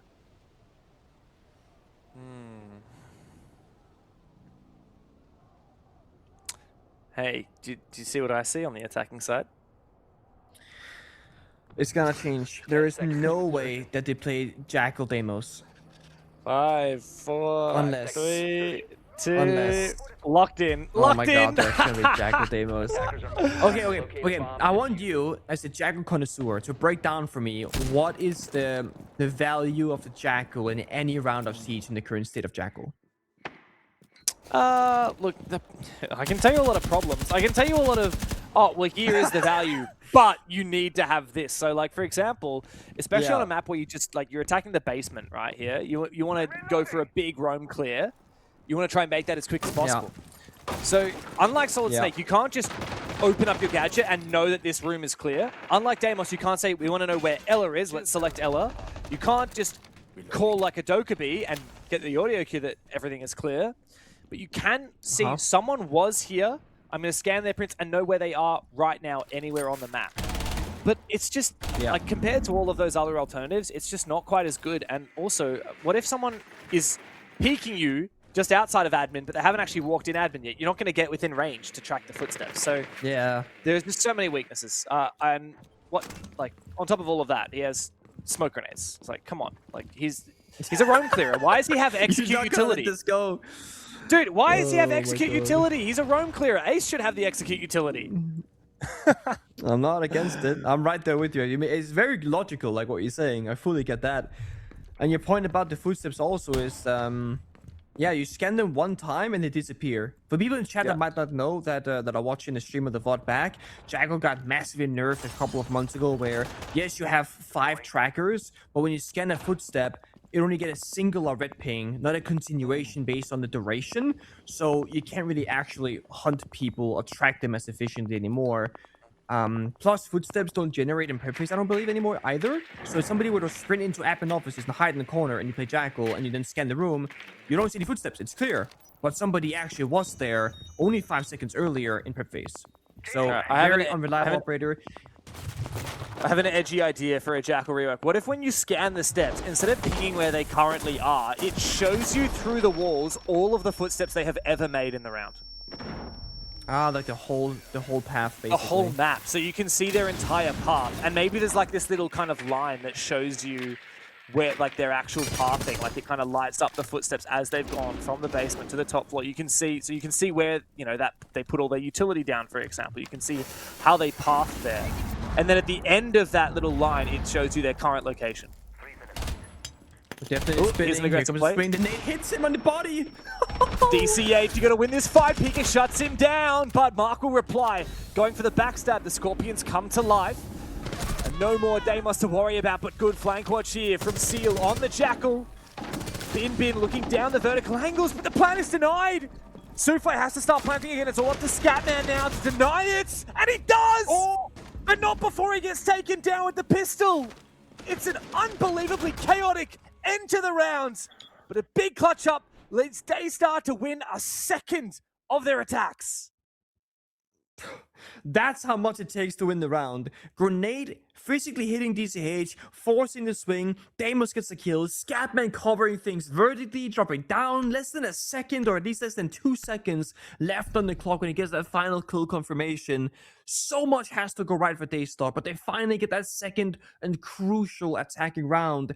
And they were getting a lot of value, actually. Jago tracked 4 individual people on the roam, knowing that there was nobody to worry about. If DCH gets the gunfight victory here against the Deimos, I think that might just be the round. Because they get the 5v4, they get back towards the bomb site. Mark probably stays alive too.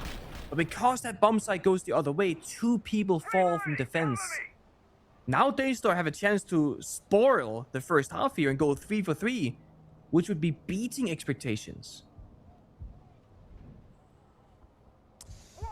Not to beat a dead horse, but I'm looking at the Year 11 Season 1 designer notes. Jackal is very convincingly in underpicked and too weak.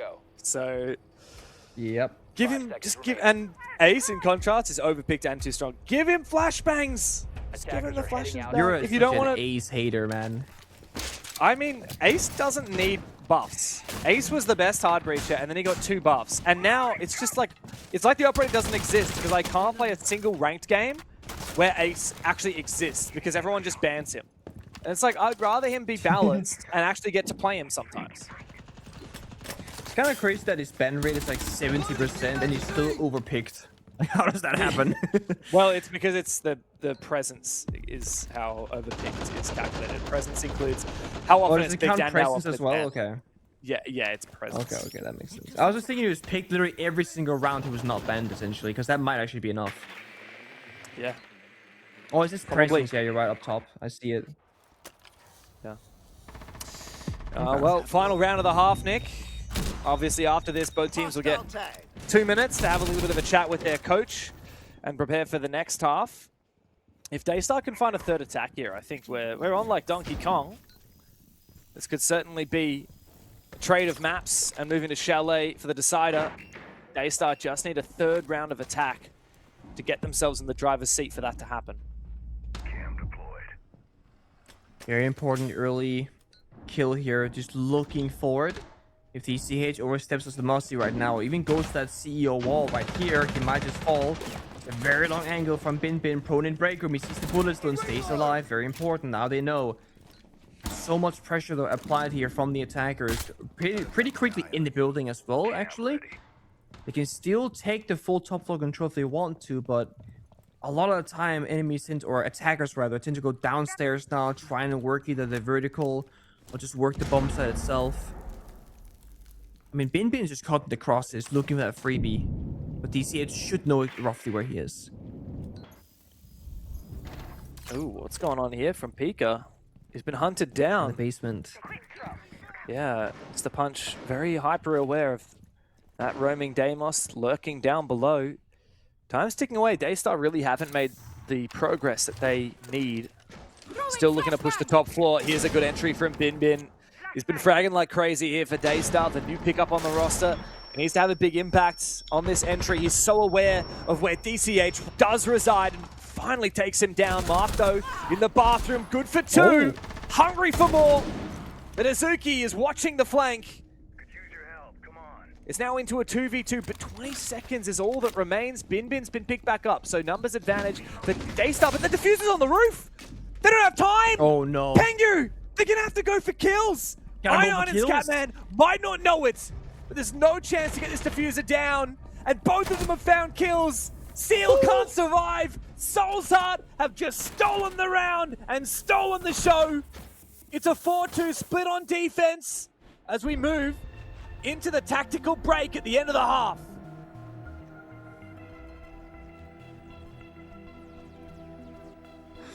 Man, it's so good that you caught it. I was not sure the case was. I thought it was just, you know, when Bin got injured on bathroom door, maybe then it got dropped with him. It was literally on the roof. I9 doesn't look like a guy who just had a good time, but he had a pretty good time. He had a pretty good first half. Never mind, he's back. He's so back. There's the smile. I love watching I9 in the face cams. Man, it's so bloody cool. I love the tiles. Is he playing in a bathroom? I was gonna say, it looks like he's been in the bathroom. I love the Looks hand hot as tat. well, The Thailand. yeah, humid, right? Yeah. No, you're right. Those tattoos game is insane. I'd say it's some of the best tattoos in all of Rainbow Six. We got a lot of tattoos. Temperature in Thailand, 34 degrees Celsius right now, 93 Whoa. Fahrenheit. Yeah, that's pretty warm. Oh my god, that's hot, especially Pretty considering the warm. humidity will be very high. Yeah, that's it. Huh. I've never been to Thailand actually. Maybe one day. Maybe I've one been day. to the Bangkok airport, if that counts. That does not. No. Airports do not count. People are going like, oh yeah, I've been in France, in Brazil, and I've been here. I'm like, where? They go, oh, the airport, for layovers. I'm like, that's not. No. You must leave international ground to be in a country. Oh, I'm with you on that. I don't count any of the countries I've only been to the airports of. I don't count them as having actually been to the country. Wait, But do you count? Yeah. When you're only going from like hotel to like, let's say you don't do any tourism because you're casting, right? Let's say you only see your hotel room and the venue. Do you count that as having been to the country? Because you haven't seen anything. Yes, but the only time I've ever really kind of not gone and looked around would be in Riyadh for EWC last year in Saudi Arabia. But to be fair, like we did go to that matcha place, right? With you and I on the last one of the last days. We went and got matcha. I went to that place twice. So good. And I walked around the boulevard, like the venue. I don't know. I didn't really see much of Saudi Arabia, but oh, pardon me. Sorry, I just decided to bark out of nowhere. Sorry. Sometimes I don't know what came over me. This just happens sometimes, guys. Yeah. Look. I wouldn't count it usually. For Riyadh, I'll make an exception. But yeah, hopefully if I get to go there again, I'll get to do a little bit more traveling. But I'm a bit of a traveler myself. I know you know this. I love to go and actually look around when I'm in a country. So very rarely would I only ever see the hotel and the airport. Yeah, I'm the opposite. I have gone to a lot of places in my time, and I've not seen anything but the hotel and the airport and the venue, of course. You're such a gamer, DJ. I'm getting better. Like, honestly, like most days where I'm casting, this has changed in the last year or so, but beforehand, early on, I would literally do my prep work, go to bed, wake up, do like the 12-hour casting day, go back to my hotel room, boot up my laptop and play games and fall asleep. That was every day for 3 weeks. And then you don't see anything. Yeah, but look, I remember last year I remember in Rio for Reload. I think it was on one of your last days. You went out with Jonathan Joker, who was coaching PSG at the time, and you guys went for a big hike, right, to see the statue of Christ, right? Christ the Redeemer. Yeah, that's exactly right. That's exactly right. Yeah, so look, you got to give yourself a little bit of credit where credit's due. Yeah, in Boston, went to see like Howard and MIT and all these different areas and whatnot. Walked over the bridge and whatever else and saw different areas. In Munich, that was great too. You did some bird I saw the photography. ducks. Yep. Yeah. That was cool. So, as I said, I'm starting to get better. I'm learning. If you could go one place in the world and actually see stuff, where would it be? Damn, you got me there. New Zealand again. Screw it. I'm going back. You just go back. You just go back. I go South Island this time instead of North Island. Why don't you just go to Norway, man? You're like right next to it. It's basically the same. But that makes it less special. That's why it's less special. It's right next to me. I just drive there. Well, I personally want to go to Thailand because I want to go and hang out with I9. It's on my He's list. my guy. Yep.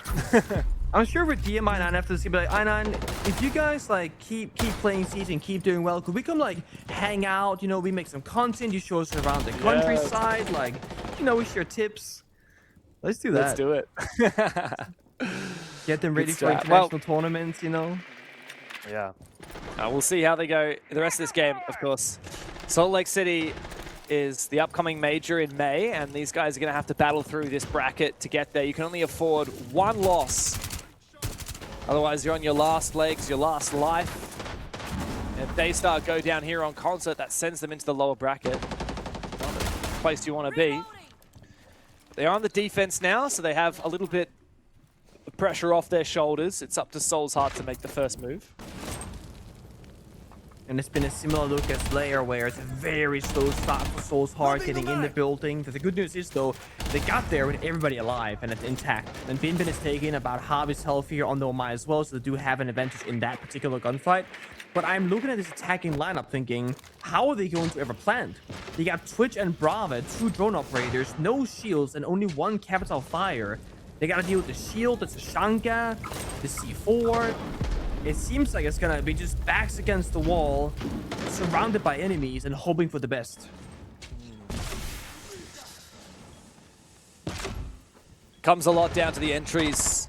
If Soul's Heart are able to find a couple of kills, it might open the gates. But DAYSTAR kick things off. Good shot from Pika. I don't know where Souffle's gone down. Here comes E1D from I9 on the back of his kill. They look to try and make an entry happen. Oh no, the Thorn Trap's going to take him down, at least for a bit of damage. Mr. Punch, the last one left now in a 1v2. This would be a big clutch, but he doesn't have a lot of time. He's going to have to try and force his diffuser down on the ground. Easy swing for Seal. But the Tachanka kept the planter from going down, and DAYSTAR hold on very handily on their first round of defense. I'm curious how many rounds it's going to take before we see I9 pop a shield operator.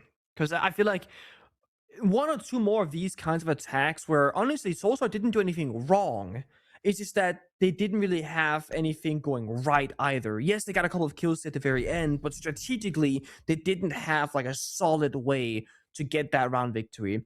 A shield fixes a lot of these kind of weaknesses. We saw Bin Bin play Blackbeard every single round of the attacking side for DAYSTAR, and it's the reason why they got into a winnable position. While DAYSTAR still lost some of those attacking rounds, it looked like they had a good shot. In that previous round, it didn't look like Soulstar actually had a good chance at it until they randomly got all those bunch of kills. So I am curious to see that and kind of keep track of that. We did see I9 earlier on Lair kind of favoring operators like the Solid Snake, playing the F2, going for a bit of a flank watch and a lurk, late round backstab sort of playstyle. But this was the exact same problem and critique I was giving DAYSTAR. Pika played the Dokkaebi demos, only going for backstabs. And majority of those rounds, he would actually die solo somewhere far from his teammates and they wouldn't find much success. Now you're playing 4 versus 5. We cannot afford to have Soulstar have that same thing happen to them when they just countered that exact playstyle. That would be a shame. Yeah. Well, I know we've just started the half, but Mr. Punch and DCH are showing us something a little bit more spicy, like you say. DCH on that blitz. Glaz, I wonder what the intended execute is here. Like, is it just going to be, let's open the breach and go for broke? I hope it's a little bit more well thought out than that. There's a lot of util to clear, but I think the Thatcher's going to be perfect here. I mean, you can clear every single one of the gadgets on the defensive side with that Thatcher.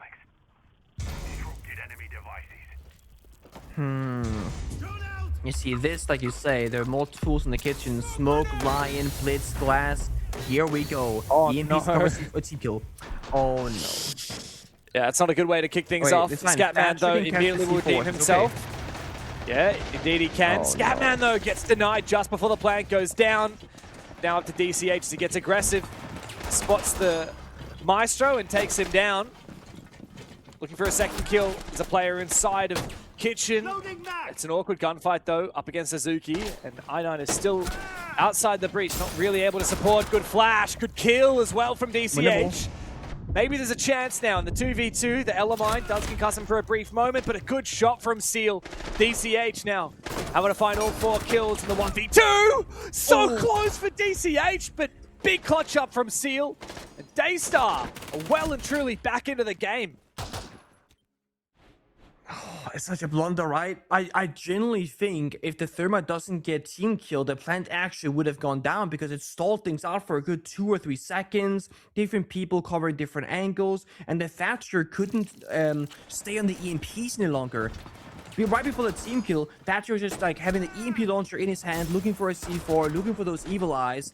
But then because you lose the Thermite, now he's gotta go guns up to physically hold an angle for a push. And then the evil eyes, they get hopped on, they see where the plant is going down, they zap him, they shoot him, they ping him, etc.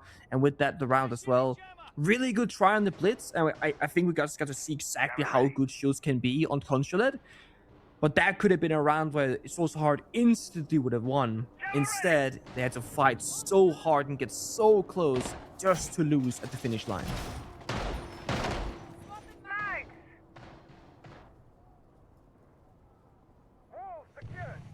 4-4. DAYSTAR really starting to bring this back on their defensive side, and sadly, I just haven't seen a lot from Soul's Heart that makes me want to believe that they are going to come back on the attack. 4-2 split on their defense might not be enough, especially if they keep making blunderous mistakes like team kills. The Blitz makes a return, this time on I9. DCH wasn't half bad on the Blitz, it was the rest of the team that kind of failed to deliver on the plant. Azuki, oh, this is very aggressive. See you later, DCH. That's goodbye to the Ram and most of the verticality on their Soul's Heart roster.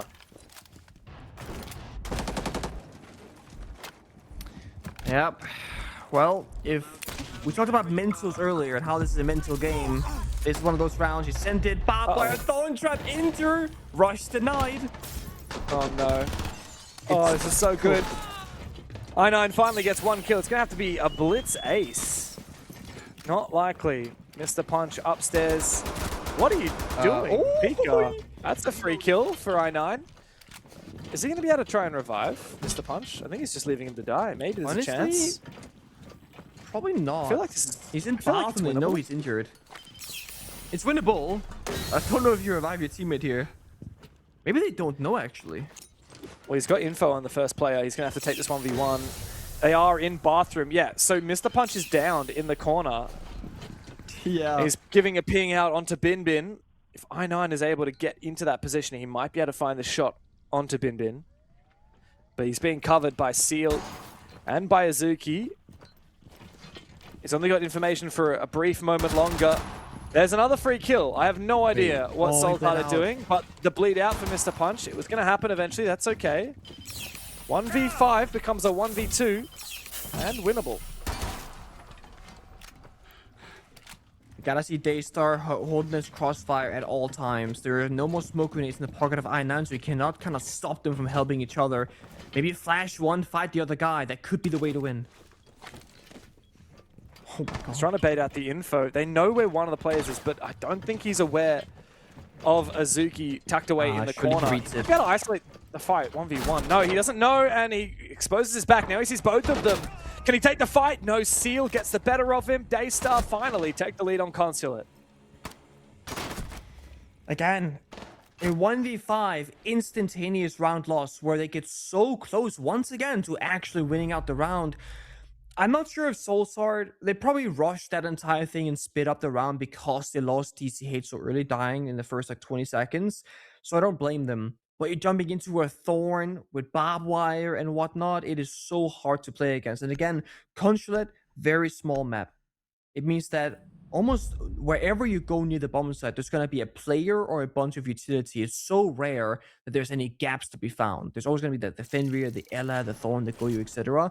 I think the Thorn ban here is actually quite nice. It does open up more shield play, more aggression. But we saw how the round started. You run out that meeting breach, you get the first kill. And that was literally where the round began and ended.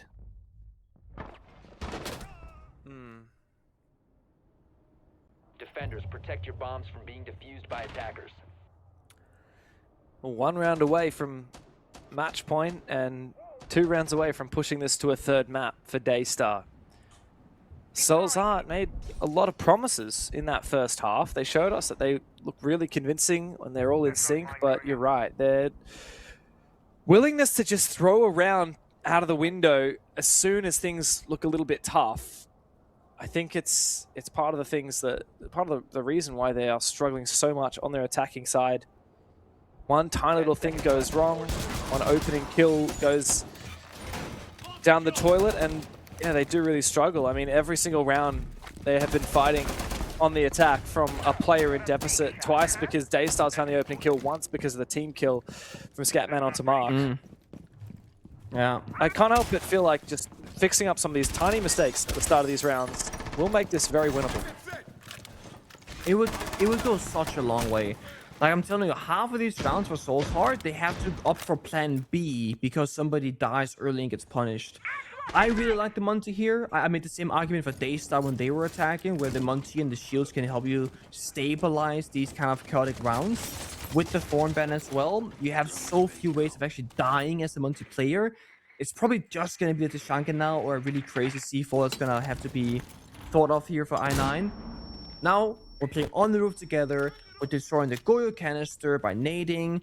And then we're going to play like see your window, drop yellow skylight, watch the flank. This could be a 5-man working together on one small area of the map. And I think that's excellent because less things can go wrong. And you have more people in this close proximity to help each other achieve success. DCH is bogged downstairs, worrying about the verticality. The only downside is DAYSTAR is going to understand very quickly what the attack is trying to achieve. This is very telegraphed, very obvious kind of attack. Doesn't mean it's bad though. I don't love the util placement though. 2 nades and 1 Capital Fire wasted, and they haven't actually gained anything as a result of it. Einan's got to walk in with confidence. Yeah, he does. He has to really assert himself. Good down on the pickup from Scatman. Tachanka's fire has started to march on through as well and really put some pressure onto that Montaigne. But the fight is still coming from Seal, who's gotten aggressive. Now he's fallen back a little bit again. They might be able to try and push into the B-bomb side here, but the Tachanka is really going to be the big problem for Soul's Heart. Einan's burning away, but only 6 more fires. So left remaining 7 now, actually, instead. Ooh. Oh, Scatman down to a single point of health. What they're missing right now is actually connect the rappel outside. It cuts the bomb set in half, but they're all playing downstairs or inside the building. So nobody's caught in the crosses. I9 can walk in with the case, sure, but no one can follow him. No one can really play behind the Monty. And Azuki recognizes that he has to save those last Molotovs on Tashanka. He can't waste them. Flashbang goes out. I9 Azuki gets blinded for a brief moment. Yeah, I9 did die. I don't know how he exposed himself to that angle. Mark's in a good position, but Azuki will cut him down with the LMG. It's up to DCH now, the last man standing. He's made his way up the yellow stairs, but 1v3 just ain't going to happen. You can say it right now. I don't see him landing this one. Walks straight into the Dread Mine from the Fenrir. Azuki, big 3K on the round with the Tachanka. And with that, DAYSTAR just 1 round away from sending us to Chalet. Such a small thing missing again. Like this time, everyone stayed live. The initial push was good. They got the opening pick. Nobody was on that connector window rappel. It sees the Tashanka location. It sees the guy here on the airlet. It sees the guy in bathroom right here. It sees so many of those crucial player positions. And the window's right there where Tashanka was playing from, where he got all 3 kills. Very small mistake, massive consequence, and this is a mental tilter from Soul's Heart. Right now, what you gotta be saying is, guys, it's their map. Don't worry too much about it. We go Chalet, worst case, but let's try and fight it out. They can still go to overtime. They can still win this map, sure, but it really has been a struggle ever since the side swap. But it goes to show, James, like you said, if you can get 1 or 2 attacking rounds, all you gotta do is be as good as your enemy on the defense. DAYSTAR have done this. They didn't have the most amazing attacks themselves, but they were doing pretty alright. But they have been phenomenal on defense at locking out Soul's Heart and stopping them every single round. Yeah. It's just a shame for Soul's Heart. I feel like their defense, it's just so much more convincing than their attack. Their attack, I've just... Every time another round rolls by, I have less and less faith into their attack. Funnily enough, the round that actually looked the best from them was that Blitz Galaz execute onto the basement where they team killed. If they hadn't team killed, I think they would have won that round. I think so too. And I think if you win that round, I can see that having a big effect on the rounds that followed, because frustration, right? One guy gets spawn killed, then you team kill, then you die to a thorn trap, and you just kind of start doing some silly things in the server, simply out of frustration. And now we're left with Soul's Heart abandoning all the shields after trying a couple times. Not playing any of the highly meta objects, like there's no Capital here, there's no Grim. Obviously Grim has been banned away, but there's no Ying banned away as well. Like there's so many strong ops available, but there's just playing kind of like the cookie cutter operators. Like they're playing Sledge. What's Sledge gonna do this round? Yeah, you got grenades. So does Deimos, for example. But they're doubling down with soft utility. They got the Ram and Sledge to do the Vert. That's gonna be their only win condition. Do the Vert, find some kills, work the map. But for that, you need roam control. That's where we gotta see I9 help them, but he's in Visa. He gets a kill though. Oof. He's going to be shut down. Pika still roaming. He's going to be able to get out of a... No, he's not going to be able to get out alive. Should have teleported with the Scopos, but Mr. Punch cuts him. Oh, what is that? How on earth does DCH lose that fight? I think there was more or less full info on that position of Seal, but misses his chance. And now I think the round is pretty much in the bag for DAYSTAR. The 3 remaining defenders can retreat back downstairs. Binbin's going to catch Mark on a very overextended rappel into the building.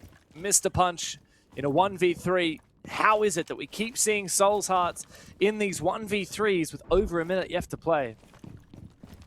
It's again, the second the first player dies with Soul's Heart, they start speeding up almost instead of speeding down and kind of solidifying the position.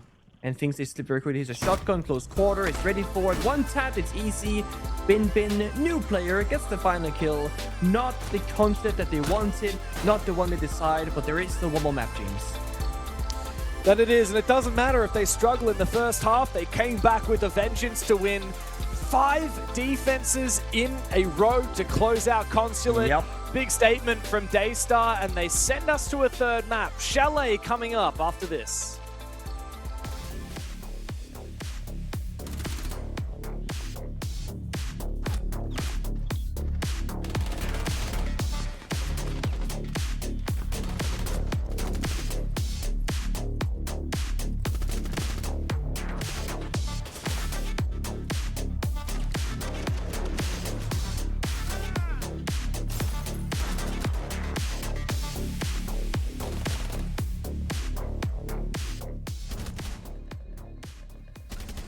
He's held on! He's gonna do it! And PSG take the 2-1 win! Both players spotted, but the res can be made successfully. Oh! Got another one for Solotov. Information from the Bees. He goes in. Shotgun. W7s! They cement themselves as one of the greatest of all time. He's starting to get cooked alive, Ollie, but he's using the stim pistols. Look at this from the dock. Surely not. Brilliant! That's play of the year in my book. Plays the game, hits the old body, doesn't quite catch it. There's the impact. He gets it! There's the dash! He doesn't have the confirmation. He's going back. He's not quite sure. He Esky gotta has go. a few seconds. Stick it, Ness. Stick it. This is an angle that he might be able to contest. No, unfortunately, he takes just a bit of damage there. A walk, I guess, the second one. Eclipse, though, will get one, turning it into a 2v2. Now they push it on the side. The Bandit will lose out on this. Eclipse, the last alive on the Ella. Spots the head and takes him down. The ace for Waka. He will down BC. Canadian positioning to pick up, but that's going to result in a double nade from Vertical. That's 4 for him in the round. Necrox, the final defender against Vertical. The ace, absolute domination. You believe in magic, Michael! Team 1 does, as they win the Mexico Major!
this region has got to offer.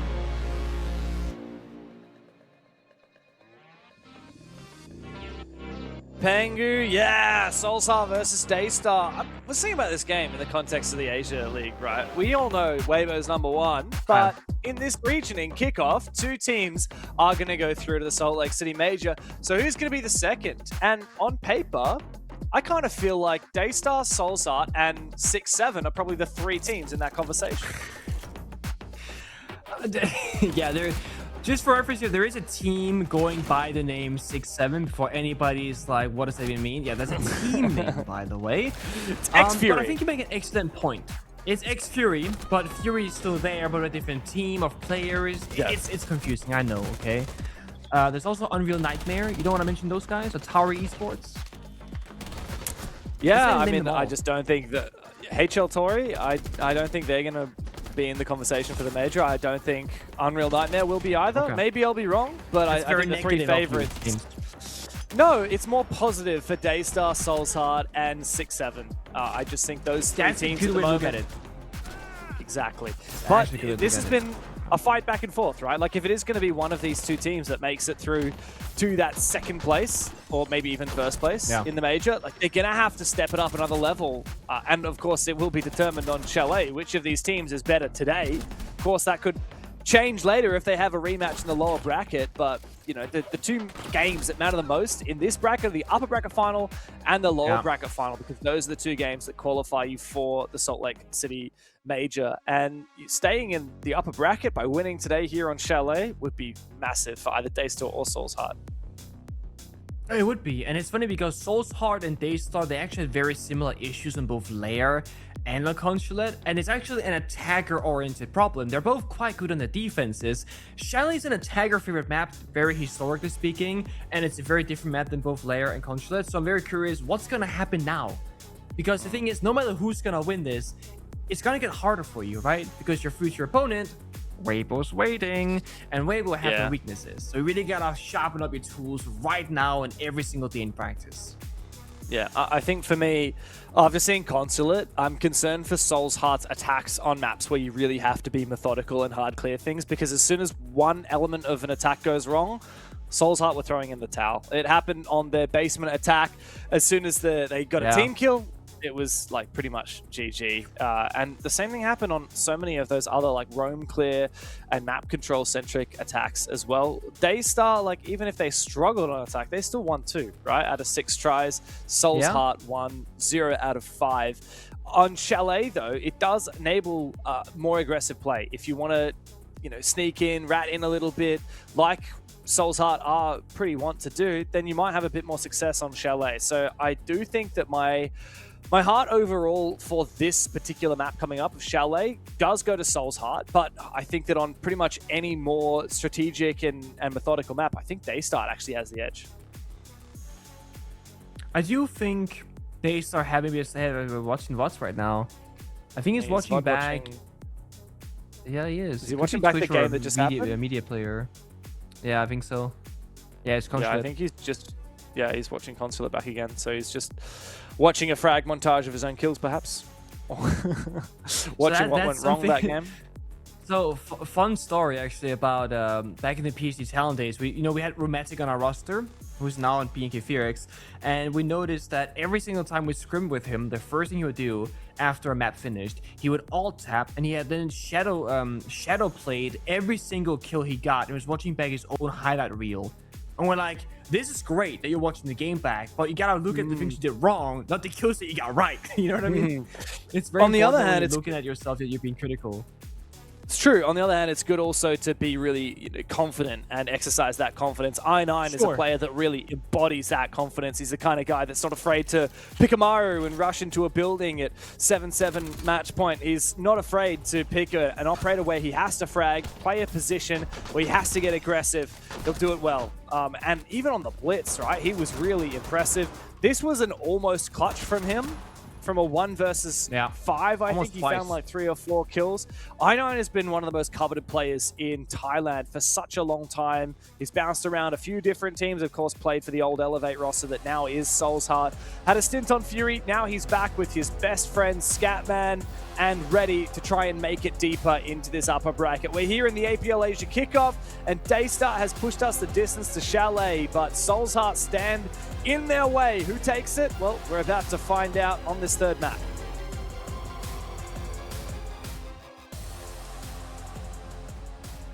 Thinking on the operators right now, what could be pivotal? I mean, Soul's Heart will surely have to bend the Dokkaebi on the side swap. Not right now, because they themselves are starting on the attacking side. For defense, Clash could definitely enter the conversation very quickly from either team, to be honest.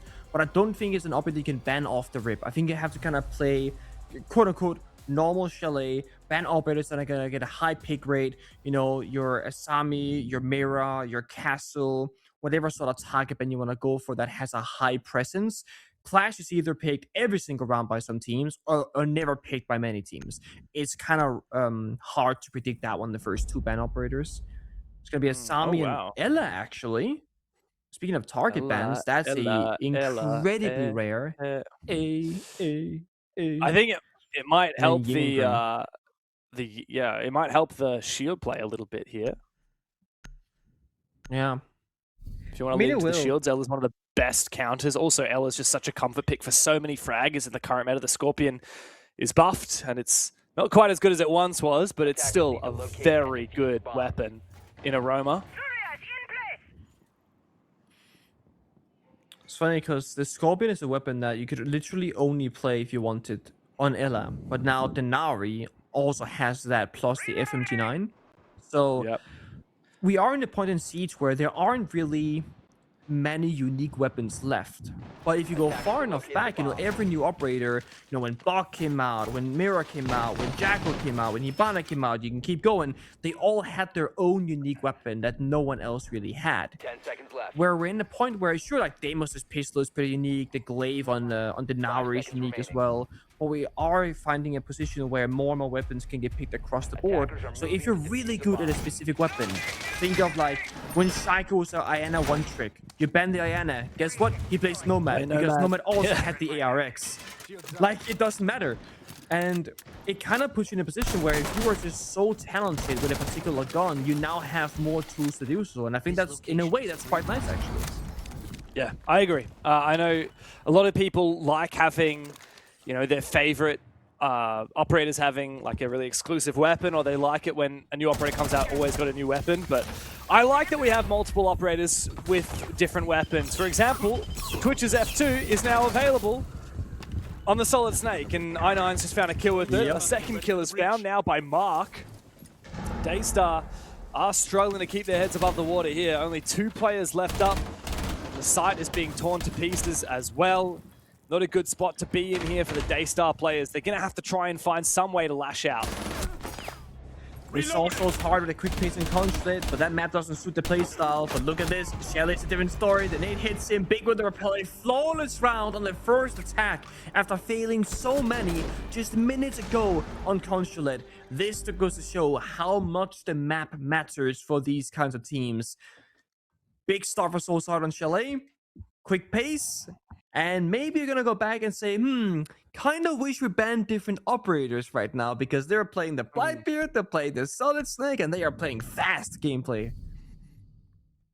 Yeah, it's great. It's a phenomenal start for Soul's Heart. And like you said, 5 rounds of attack lost in a row on Consulate. Finally, they break that trend in a dominant fashion. A flawless round to kick things off here on Chalet. It's exactly what the Doctor ordered for Soul's Heart. The Solid Snake being a big feature of it as well is always fun to see. Love that, and I think it's a great operator for a player like I9 who loves to go for lurks. He loves to be kind of that 5th player, complementing the rest of his team by pushing elsewhere. And often that means you're not going to be able to be droned ahead. You're not going to be able to be supported. And here's one difference between Solid Snake and Dokkaebi. Here's one advantage that Solid Snake has over the Dokkaebi. because they are quite often compared roam clearing players. Yeah. When you pop a Dokkaebi call, right? Obviously that gives you a chance to move in the building. If you don't hear any phones ringing, you know a room is clear. You can start taking some space. But the defenders know that the Dokkaebi call is ringing out, right? So it means that they're aware, oh, they might be pushing in now. Solid Snake, you just hold out your gadget without activating the actual scan ability. You know a room is clear. Yeah. And the defense is none the wiser. They have no idea that you even have a Solid Snake, let alone that you're using that gadget. That's exactly true. And I think that's where the real skill for playing Solid Snake lies. It's not in the precision scan where you see everything that's happening and you get the sound happening. It's not activating the scanner on the active part of it and just understanding where the enemies are or are not. This time, no Solid Snake, no entry. I9 is dead on Lion, DC is on the Capital. This round is looking a bit more like before where we go a little bit too fast, and this time we pay the price. But that is the thing that you do here in Chalet. You set the pace, you continue the pace. The Clash is problems at a library. Yes, the air jump has been put down. Clash can't maybe go all the way up towards the window, but you also cannot jump in that window either, because you will most likely just die. Soul's Heart has to find success elsewhere on the map. There's a little cheeky attempted run out from Soufflé. Doesn't overcommit to it though, jumps straight back inside. Doesn't want to take the risk, but of course he was detected, so Soul's Heart now a little bit wary. It's a nice little clear. Good info. Damn, that's a good drone. Playing from such a numbers deficit, they're going to need to claw back picks somewhere, and it's hard to do that when so separated, especially with the Clash up. A Nomad flash comes on through. Here comes a Dokkaebi call. Now they need to make good on this bit of utility being expended. Soul's Heart start to make their way forward, but Scatman, Nitro Celled out of this world. 3K in the round for Soufflé. All up to Mark now. And he's been detected by the Banshee. They're going to know exactly where he's coming from. Deep in the sight, vertical angles above him being watched. Not likely he'll find many picks here. It's about to be flanked by the Clash as well.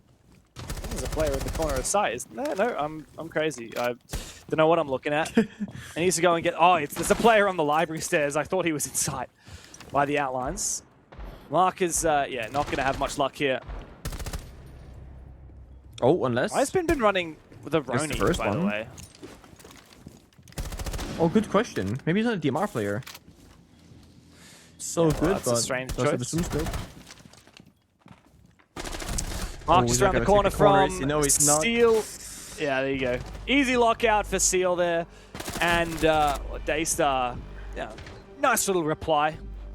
From the get-go, they had that numbers advantage. It was all about just converting the 3v5, and no qualms doing that. I'm curious on the Clash. Like I said, it was brought that second round. We see it as a stable, and they're gonna try and savor it, because if you save the Clash, only bring out like once every 3 rounds, once every 2 rounds, it might not get banned. And the thing is, this is the upcoming round where after this one is gonna, get that final 3rd operator ban. If you spread out your problems, play some Kai, play some Clash, play some Vigil, play some Aruni, you're giving Soul's Heart options of what they want to get rid of. And whatever they don't get rid of, you can keep playing. But if you spam the Clash 3 rounds in a row, they're gonna ban it. And then you just cannot play for the last 3 rounds at all. So I am curious now if DAYSTAR is trying to avoid the operator with intent right now, to then play it later. Soul's Heart, I'm not surprised they're going to go back to Solid Snake right now for I9. It was a wildly successful operator for round number 1. I do think Soul's Heart right now, similar to Consulate, just be very careful and cautious of when something goes wrong, the round isn't over. We don't have to full send everything right here, right now, and just lose or win off that first engagement. You can play the round 4v5. Because every time they do lose that first player, everyone gets a little bit more careless. When we do get to the next operator bans after this round, I think for DAYSTAR, the priority, or for Soul's Heart specifically, I guess, the priority will be banning an operator that you get the most bang for your buck out of across the following 3 rounds, and potentially overtime, right? It's not just, oh, the Clash is good on this one bomb site. We can have to attack multiple different bomb sites, get rid of an operator that's good on several of them. Pika has gone for an aggressive jump out, taking out the Dokkaebi before he could use any of his utility. That's a big opening pick here for DAYSTAR. It's another one of those rounds where one small thing goes wrong. I want to see them now play that slower pace. Try and even better numbers. Mind you, Vigil hard counter Solid Snake. It doesn't shoot, so it's clear. So he thinks nobody's here, but it's the Vigil scanner. Oh my god.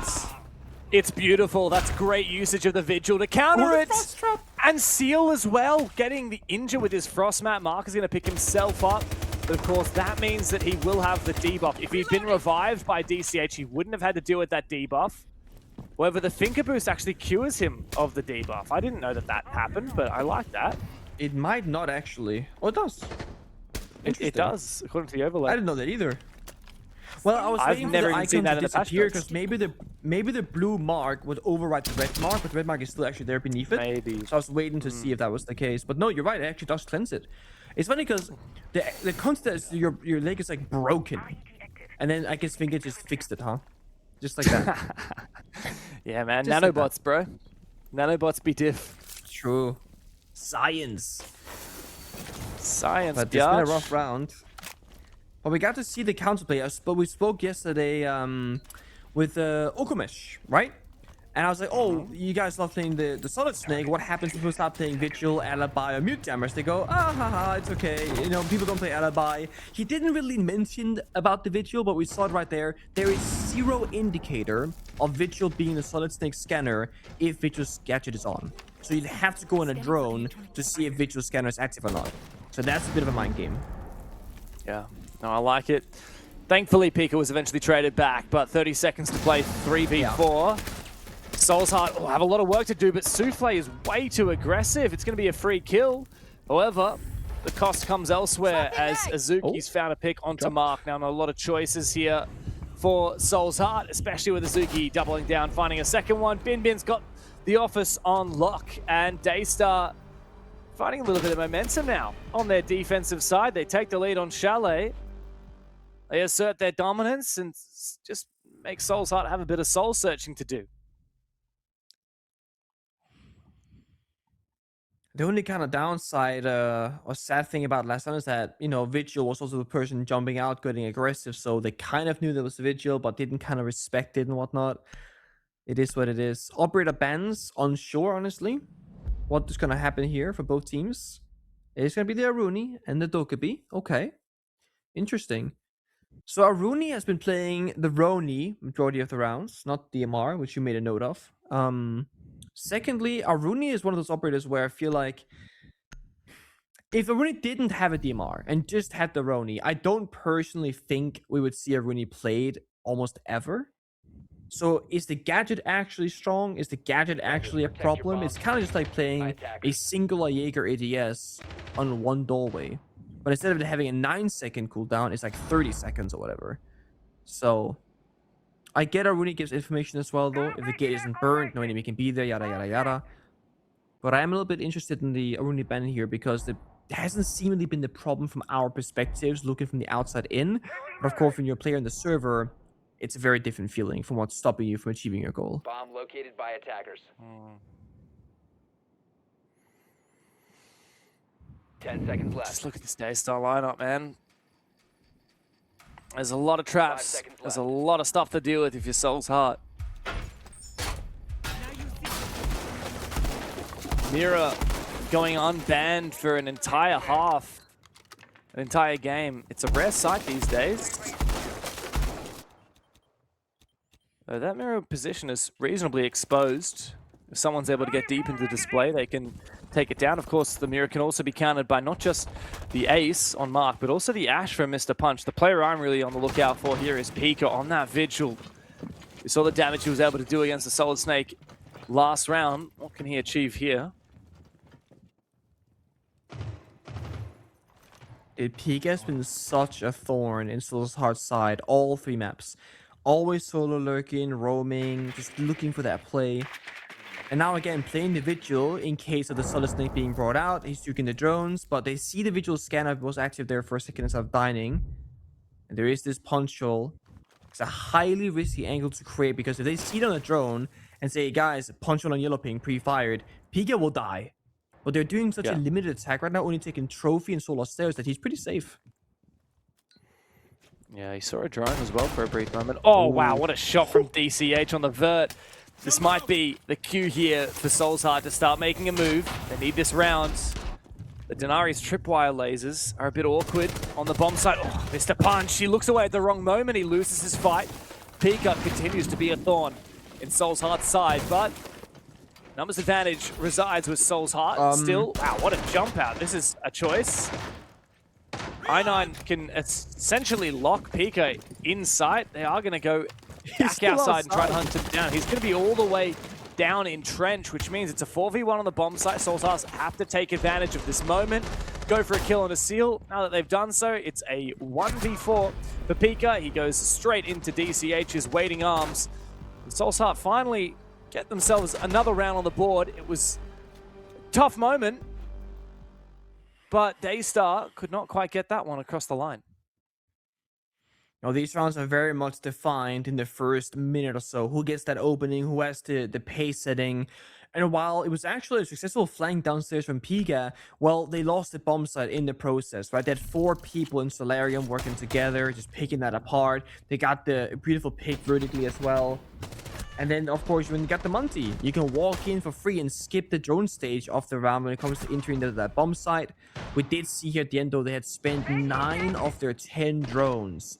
So it felt like to me that they did a lot of, droning early on. We saw that in Dining Kitchen Trophy when Pika was in those punch holes. They were really making sure nobody was hiding anywhere. I like the Soulsheart go for a limited attack, only taking exactly what they need, because that way they can kind of avoid some of those random gunfights with the lurker of Pika. The only issue is, I wouldn't say every bomb site has an attack where this actually makes a lot of sense.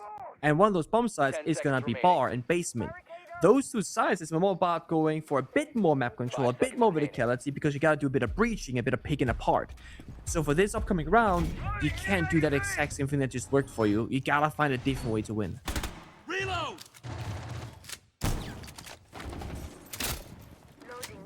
Placing a razor shell. We talked a lot about different operators today, Nick. What do you think about Thorn? Yeah, Thorn's been creeping up the pick rate chart the last couple of hours. Also yesterday as well. I think Thorn, it's kind of like an Ella mine, but you get more of them, first of all. And secondly is that they can actually do damage and get a kill. And they counter shields pretty well, because you can't always sprint away very quickly. I think Thorn is one of those operators that it feels stronger than it actually is. Not that it's a bad operator, but I don't think Thorn is as good as her pick rate might present her as. I think Lucy, for example, is stronger than Thorn is. Also a little bit different, to be fair. But sitting down, all the banshees running around, shotgun rotates, you're a 1-speed operator, that kind of sucks, right? So it's, I think, a nice, convenient, simple to enable operator. Thus, the pick rate increases too. What do you think? Yeah, I don't know. I just don't love operators that kind of their gadget kills people, if that makes sense. I like gadgets that enable you to get kills. God. I don't like... I think that no one really enjoys dying to a trap, right? If you die because you get killed because you get caught in a trap, that's different. Speaking of traps, I hear a bunch of Thorn Razor Blooms go off. They don't get any kills as of yet. Wow, Mr. Punch out-dueling the Clash. That is impressive. Managed to get out in his life as well. The Impact does not find the kill for Seal. Oh, but Seal from above finds 2 into the 1v1. Mr. Punch gets him from up above. Another tight back and forth. But Soulsheart, they find a 3rd round on this attacking side. I'm not actually against traps that kills the concept. I just realized this right now. I don't mind frost traps because they're only going to be beneath a window and they're counterable. I don't mind the Captain trap because they're only going to be indoors mostly and they're counterable. But Thorn traps and mine magnets, Fenrir mines, these like throwable gadgets, I have a problem with.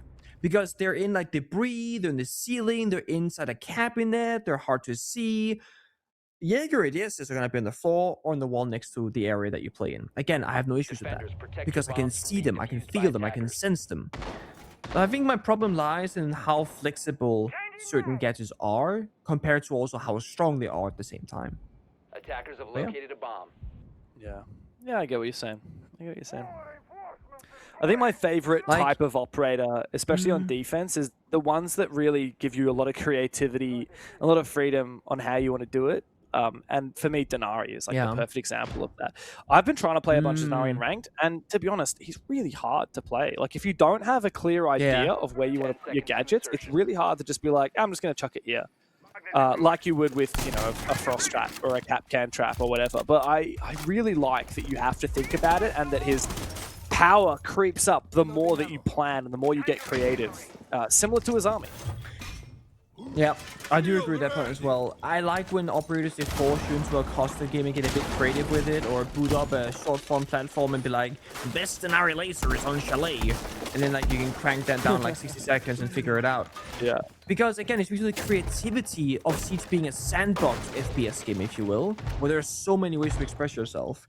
Then you have other operators like Thorn, where I feel like you're just chalking stuff down and the enemy will then either interact with it or they won't, kind of thing. And you're completely sealing the floor, whatever. No. Yeah, I don't know. It's just not my vibe, Thorn. Not my type of operator design.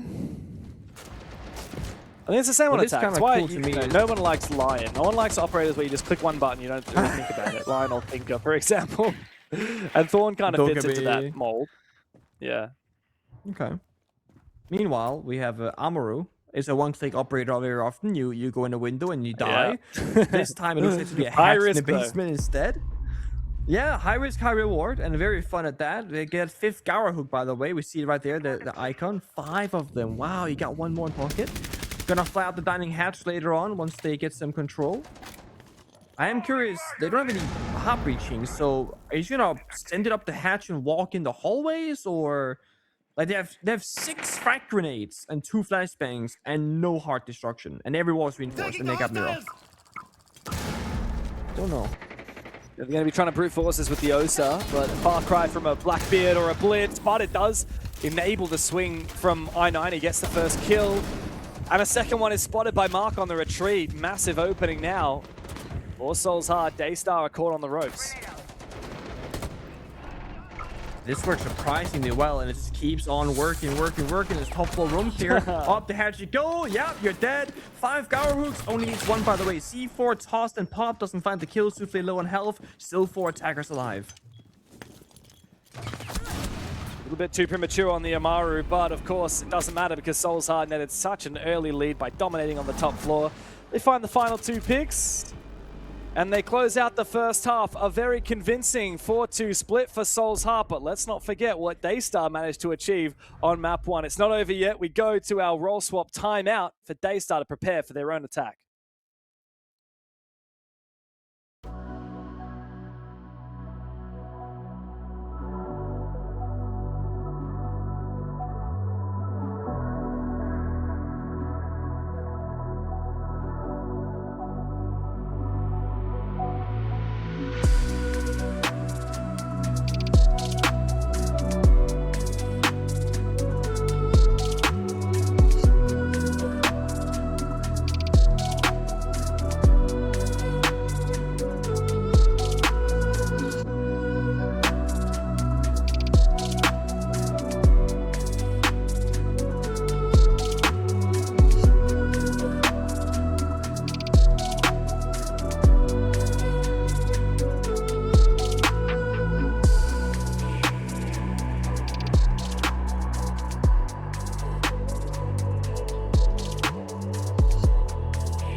All right, so we are back in the action now. I saw something really odd, James. I'm not sure if you caught it too. It looked like somebody was drinking out of a paper bag with a straw. and I've never What? really seen anything. I'm not sure what player. Well, yeah, I'm not sure we have it on the player cam still. Maybe Was it's it Mr. gone by Punch? now. But the second we hit the Take a vibe check, drink. I think it was Mr. Punch. Yeah. Take a sip, my come on, brother. Go for one more sip, my friend. One more sip. You're thirsty. You got a hydrate. You got a long match ahead of you. You're gonna go to overtime. You're gonna have the biggest clutch of your life. Anyway, the second we hit the vibe check, he lifted this like square paper bag that looked like it had a straw in it. Now, I'm sure maybe let's say you ordered delivery service and it's like a paper bag with the cup inside in like a holder. Sure, but it looked like bro was drinking from the bag. Gotta get the bag, Now, man. that's a vibe. Gotta get the bag. Or the bag gets you. That's right, man. That's couldn't have said it better myself. All right, into the second half we go, and the operator bands have rolled on through. Soul's hard on the defense. They get rid of Grim and Dokkaebi. I feel like we haven't seen a lot of Grim. It's been banned a Grim's lot, been hasn't banned it? every single game today, I think. Genuinely. Maybe one map it wasn't, but it's been banned on like vast majority. But also, even when Grim hasn't been banned, I think in recent-ish history, like SI in Paris or yesterday in APAC North, I don't feel like Grim's pick rate is anywhere near as high as it used to be. Which is funny because if you're getting target banned every single game, you'd think he's perma-picked whenever he's not banned. But I think it's a matter of the fact that mute no longer counters Grim, because that's how it used to be, right? The mute jammer would stop the Grim beast from working, similar to how it stops the visual stops the line, for example. But that was changed a couple of months ago. So now Grim has effectively 0 counters. You can do some stuff like 2-brow freezing and whatever else, you know. But generally speaking, Grim just doesn't get stopped by anything. Laying out the welcome mat. Yeah, just classic. It's kind of like what happened with Ace, right? Like, this operator's really strong. Let's buff it. It was kind of an accidental buff, right? Like with the Grim, because they weren't necessarily trying to buff Grim. They were just trying to make Mute more consistent, right? Yeah, they wanted to change. So one thing that Siege has been trying to, or has been successfully doing actually for the last couple of years, is streamlining how gadgets are coded and how interactions are. You and I spoke about this yesterday. Twitch used to have a unique Twitch taser mechanic, and then you had Maestro cams and Zero cams be a laser. They have now streamlined that lasers are one thing. They do the same damage, they have infinite range, they work the same way. Similar to how they want Mute to work. Mute now stops the signal between the gadget and the player. So you can mute the thermal charge in your banner pellet because you need to activate that remote. Anything that works internally, like a can opener, an Ace Selma charge, a Grim Bee, that actually doesn't get stopped by Mute because it doesn't have a connection or a signal that it needs to reach. Yeah. But I think the logic is hard to follow sometimes because what exactly, how the gadgets were made. I didn't make them myself, so I don't know. Yeah. Ooh. Here's a bit of a flashbang on the DCH. He's feeling the pump now of pressure. The nade comes in, the fire comes in as well. Somehow he manages to stay alive. He's just prone right at that top position on the stairs. Smoke to be deployed from Souffle. Oh, that's just to burn the Wamai magnet. Another fire will go through. Bin's just watching from down below. He'll find that kill, and DCH finally finished off. It's a nice use of the vertical angle from basement to catch off that platform bottom solar stairs. A lot of teams, they often skip that step thinking, we'll just fire a nade that'll get the kill. And that's actually not a bad what I'm not thinking, but on the rare occasion that your nade or capital fire misses or doesn't get that kill, now you're out of utility and hasn't gotten map control. So really good that they double down on that. Then we see the backstep here from Pika going for library attack. Agasuku is now injured across the map, and there's fighting happening everywhere. There is, and it results in a 3v3, but we've got Solarium control, of course, after DCH died early.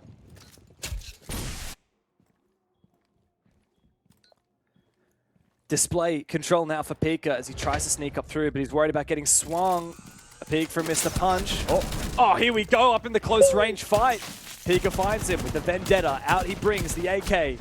Looks for a little bit more, but a quick two-piece from Soul's Heart, and the round has no legs for DAYSTAR. A real set of momentum now for DAYSTAR as they swip onto their defensive side. They find the first round They're leading by 3 and just 2 away from finishing this series off. Such a scrappy couple of rounds, and I don't necessarily mean this in a negative way. It's just both teams are just happily playing this like brute force style of Chalet, where they're just fighting and they're committing to their strategies. DAYSTAR obviously here having the same similar problem as Unconscious a little bit, where the frontal tag isn't massively successful. Yes, they got that initial opening pick on Solarium Stairs, but they don't get in the building. They don't get up Solarium. They don't get in Bathroom and get by that default plant position. They die before they get there. And then Pigas and Library, literally on the other side of the map, having a 1 versus 1 gunfight. So if Piga is successful, again, now they get a lot of pressure. And we did end up seeing Piga being the last guy alive. He got 2 kills in the round, etc.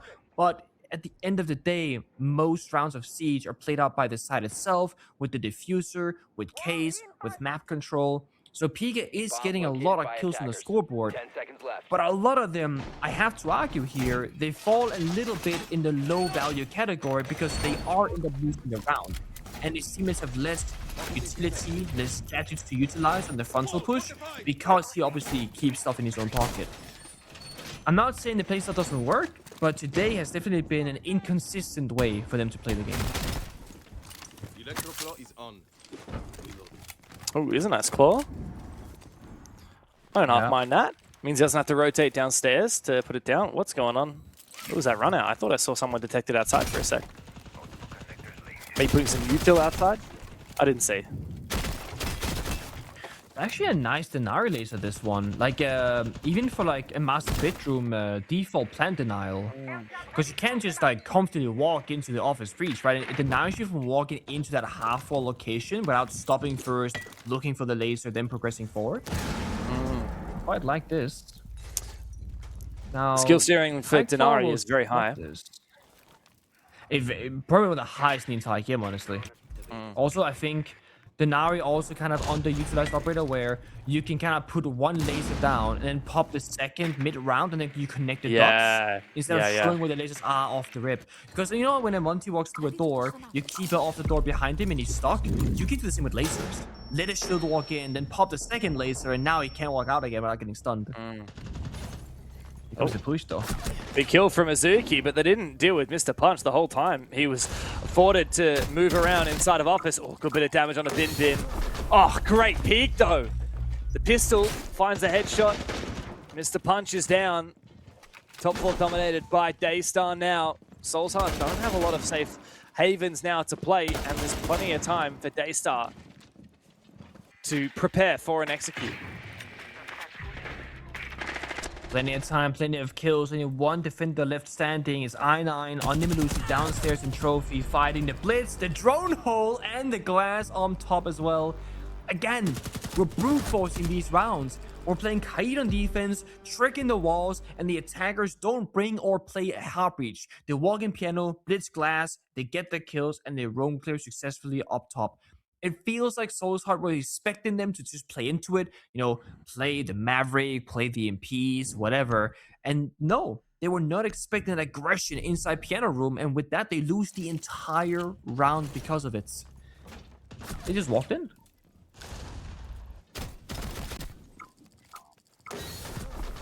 Yeah, that was a big shot from Bin Bin as well. Locate and defuse bombs. We've seen quite a bit out of Bin Bin now across the last 3 maps. I'm actually pretty impressed. Have discovered the location of a bomb. I feel like a player having to, come into the roster, big shoes to fill, with Joe Gore obviously being quite a big hitting player. Bin Bin's shown that they don't necessarily play similar roles to Joe Gore, but they're happy to jump on the shields. They're very impactful with it. Not afraid of taking gunfights, but also they're not too over-aggressive. I agree. I also think it's a really good way to get involved with the team as a new player, because it can be hard to be that fifth guy, that solo player that's saying, hey guys, I'm the new person, nice to meet you.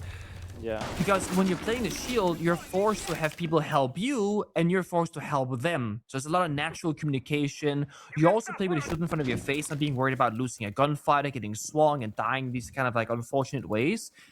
But you're not playing Monty just being there like a drone bot. You're actually in the battle, using the grenade, utility, taking some fights on occasion, etc. It's been Very comfortable looking role for Bin Bin. Playing it consistently, doing a consistently good job at it. So no, I agree with you. Definitely. Another aggressive play here from I9, just looking for someone to peek him.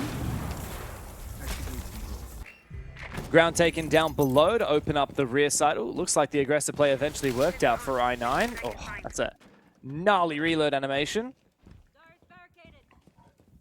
DAYSTAR on the back foot already after losing Bin Bin, but thankfully they've made some headway in terms of breaching onto the bomb site itself. They open up the back wall of stock. The next step is to clear out control of Library, and they look to do that with the Ace and the Capital.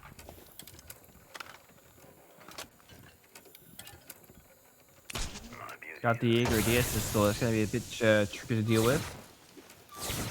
Here comes the burn, the util. Is there a third is the question. Oh. The fire goes out. Yes, there is. The fourth should hit though. He's going to spread. He's getting burning, and he's going to get pre-fire on the hatch drop as well. Does not escape. Now, the question is to be had here. Was that worth it? You burned 3 projectiles, one of them being the fire, and then the fourth utility, the second fire, killed you. You have essentially removed most of Capital from the game. Yeah, smoke grenades, but that's hardly useful against the Warden, for example. And you burned the summer charges. It's not a bad trade if you're Soulsheart here. Plus, you got the kill in Bin Bin earlier, so that makes it a lot more worth it. Does, of course, give a little bit of ground up for DAYSTAR now, though, as Pika tries to make his way forward, but there's still players from Soulsheart upstairs. Can't really execute while there are players upstairs, but they'll try to do so anyway. Scatman C4 will find Azuki, and Pika is now on the ground. Scatman as well. And Souffle's found that exit frag elsewhere. Oh, finished off Scatman, I should say. Now he's found a frag. He's deep in the bomb site, and Seal has found one too. It's a Souffle on site, farming through Soulsheart and DAYSTAR. Another attack on the board. A little bit of life brought into their half, and exactly what we needed to see from them to fight back against these relentless Soulsheart defenses. Yeah, they're finding their pace. They're kind of like slowly but steadily learning how to fight up against Soulsheart's defenses. Honestly, right now, it kind of goes back to that quote-unquote split theory, gap finding, where you're utilizing the area that is not being watched a whole lot. And, I mean, Soulsheart could fix this pretty easily, pretty simply. Play more trap operators. One of the downsides of the Nari, which also is its benefit, the area where the laser is highly effective, right? If you go through that doorway, jump in that window, almost like a frost trap, you will get information or damage or a kill or a debuff, whatever. But there's a very small radius of effect. And Elamine, Melusi Banshee, Fenrir, that was banned away, for example, covers a much larger area in general. You know, covers a whole staircase, a whole room, a whole entry point, essentially. Soulsheart might need to bring some trap operators. Thorn does do a similar thing as well, being brought here. So I like this more from Soulsheart saying, hey, you just stop the individual players from finding these area, finding these gaps. Or if they think it's open, but they jump into a trap, all of a sudden we have the advantage. DAYSTAR can then counter in 2 different ways. One is to play operators like the Twitch or the Brava that directly counters trap operators. The second one is playing more for the executes, not playing that solo game as much anymore, and get onto, you know, step 1, roam clears, step 2, breach the wall, step 3, kind of go for a plant. But with the lack of hard destruction on the attacker lineup, I don't think they want to do that.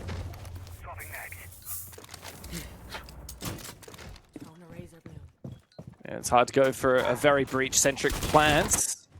But when you've got operators like Glaz and Blackbeard, you can brute force things even when you don't have quite as much of a obvious like main entry onto site. When you haven't breached the main wall, for example, you can still kind of brute force Piano. Also, it depends on what's going on with map control elsewhere. Like if you manage to eliminate some roamers early on using the Solid Snake, if you really lock players down from the windows with the Lion and there's Nomad, then you put yourself in a much better position. You make a much better case for being able to get the job done without hard breach.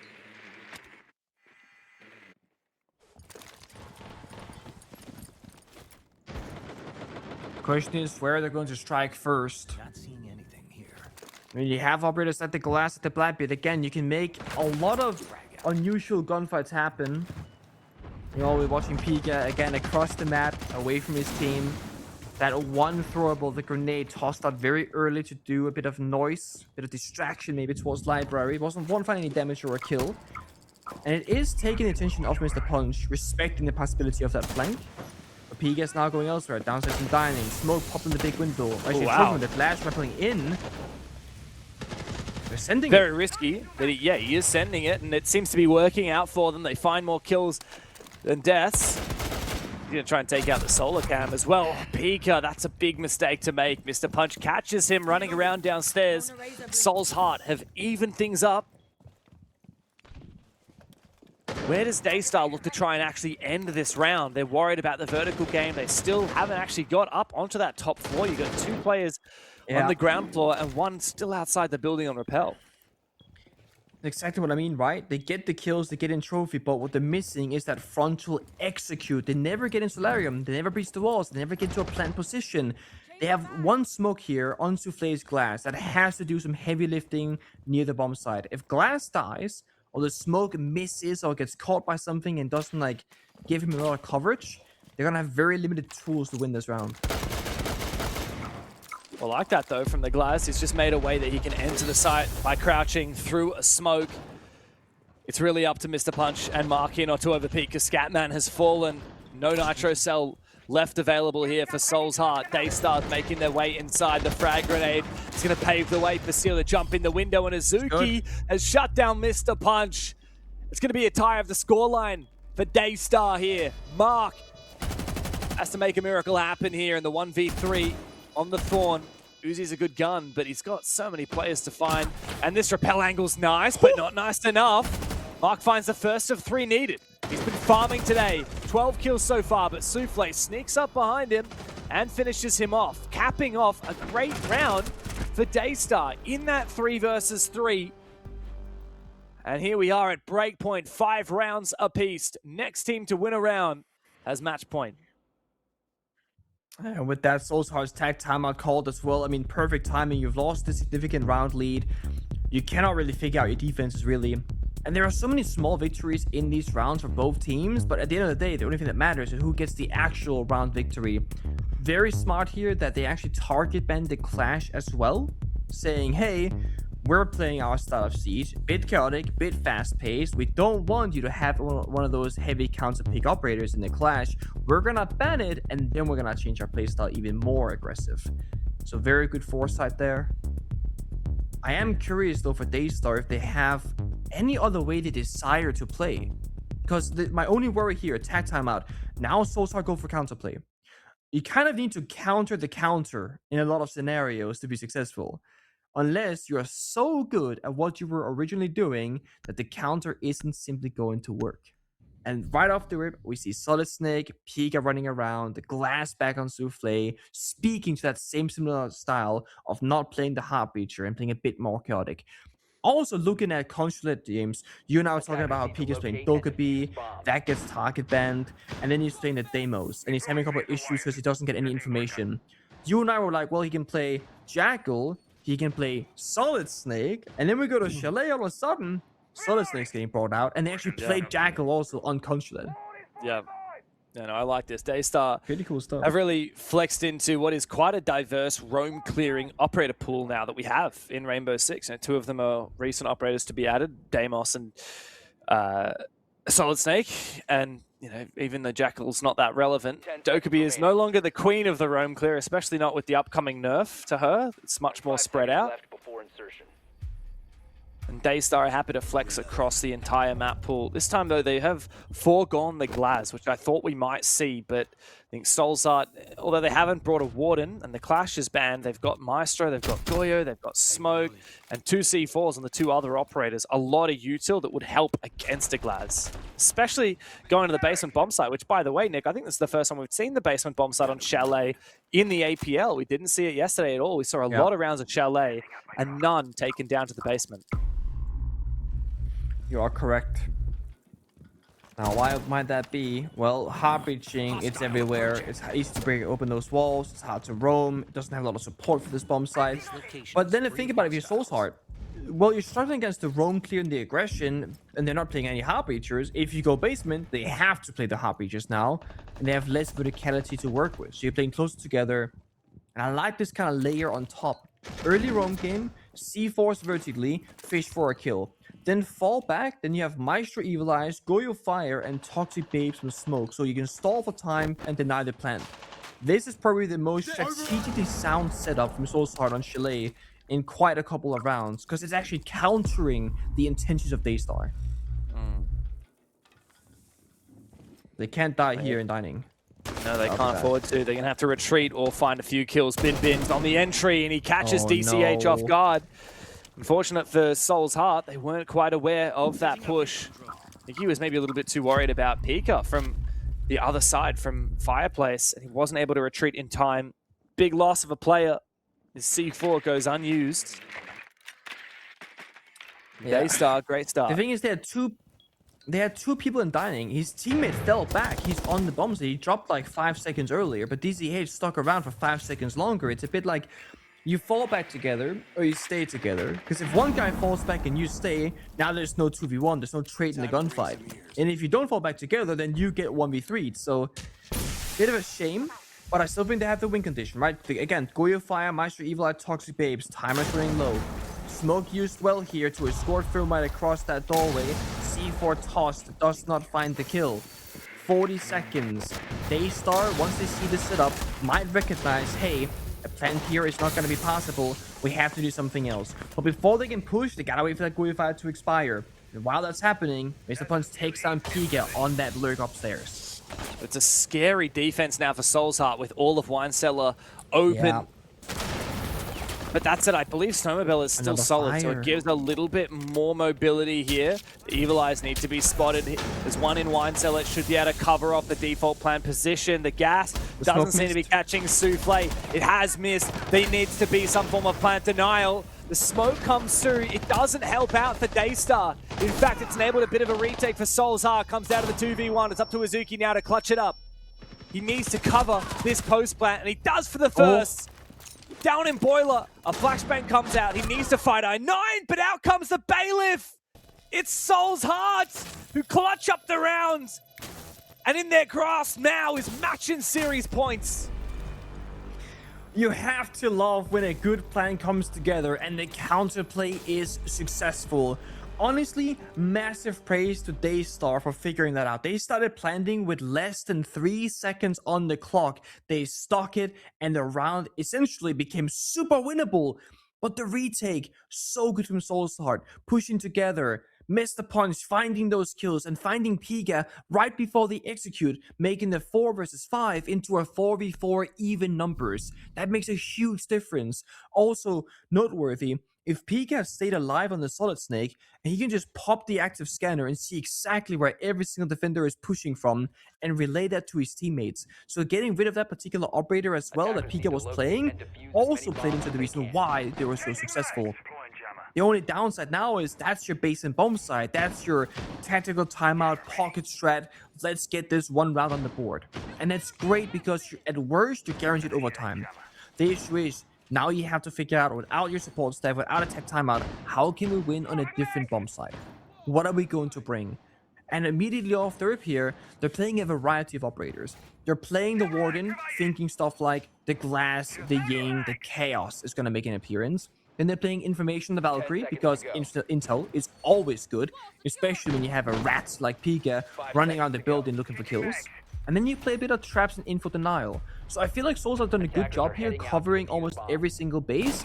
The only thing here for me is, like I said before, that the Nauri only works in very specific limited areas of the building. Had you had a Melusi in the mix, or Ella in the mix, or Thorn in the mix, you could cover a bit more area. So I'm hoping they can watch those Val cams and then cover them with intel instead of traps. Otherwise, there will be gaps to be found.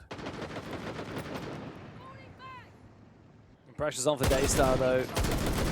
They struggled in the first map today. They brought it back on Consulate.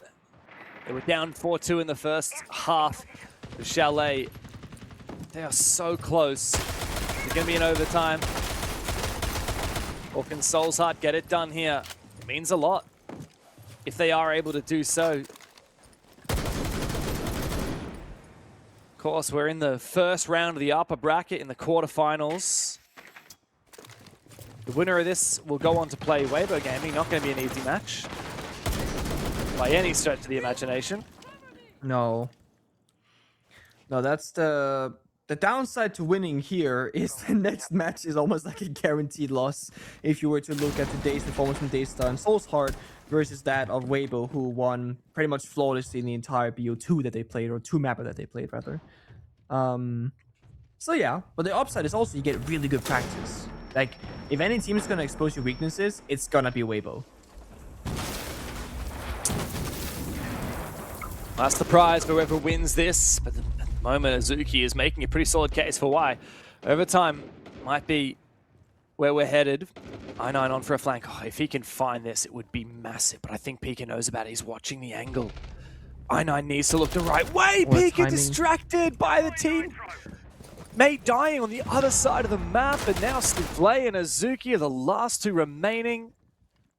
Soul's Heart, all they got to do is sit back and relax. Don't overcomplicate things. Don't feed picks. They're going to try and keep the pressure up. Look at the way these Soul's Heart players are hungry to finish this off. Azuki and Soufflé have their work cut out for them. A fire comes soon. What Soufflé doesn't realize is as a player, it's Mark. He's already aggressive past that angle in the kitchen hallway. Oh. And I9 will find him. Azuki now 1v3 with it all to do to push overtime. The player above him on the vert doesn't get the damage he needs. Diffuser is down inside a trophy. He has to jump inside. It's a triple crossfire. The Soul's Heart. There's no chance in hell for Azuki.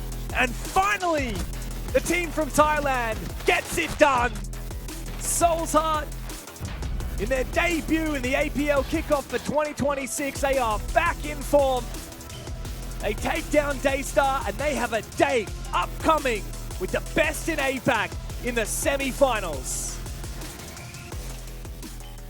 A hard-fought victory, but they kept fighting. They kept fighting back every single time. A struggle unconscionable, and honestly, a bit of a mental tilter, I think, from every single player from Soul's Heart. But they stayed with it. They took their 5-minute break between maps, went into Chalet with a new mindset, and honestly, with the tag timeout 2 rounds ago, they had a different approach to the rounds, and that definitely made a huge difference in getting that over the line and getting that victory.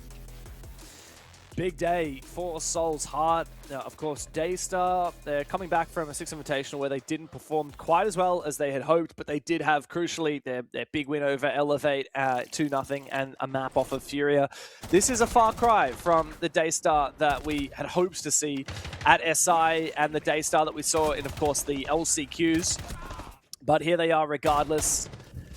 They, I feel like, have a few good takeaways out of this game, though, for DAYSTAR. Of course, the tournament is not over. They have a second life down in the lower bracket.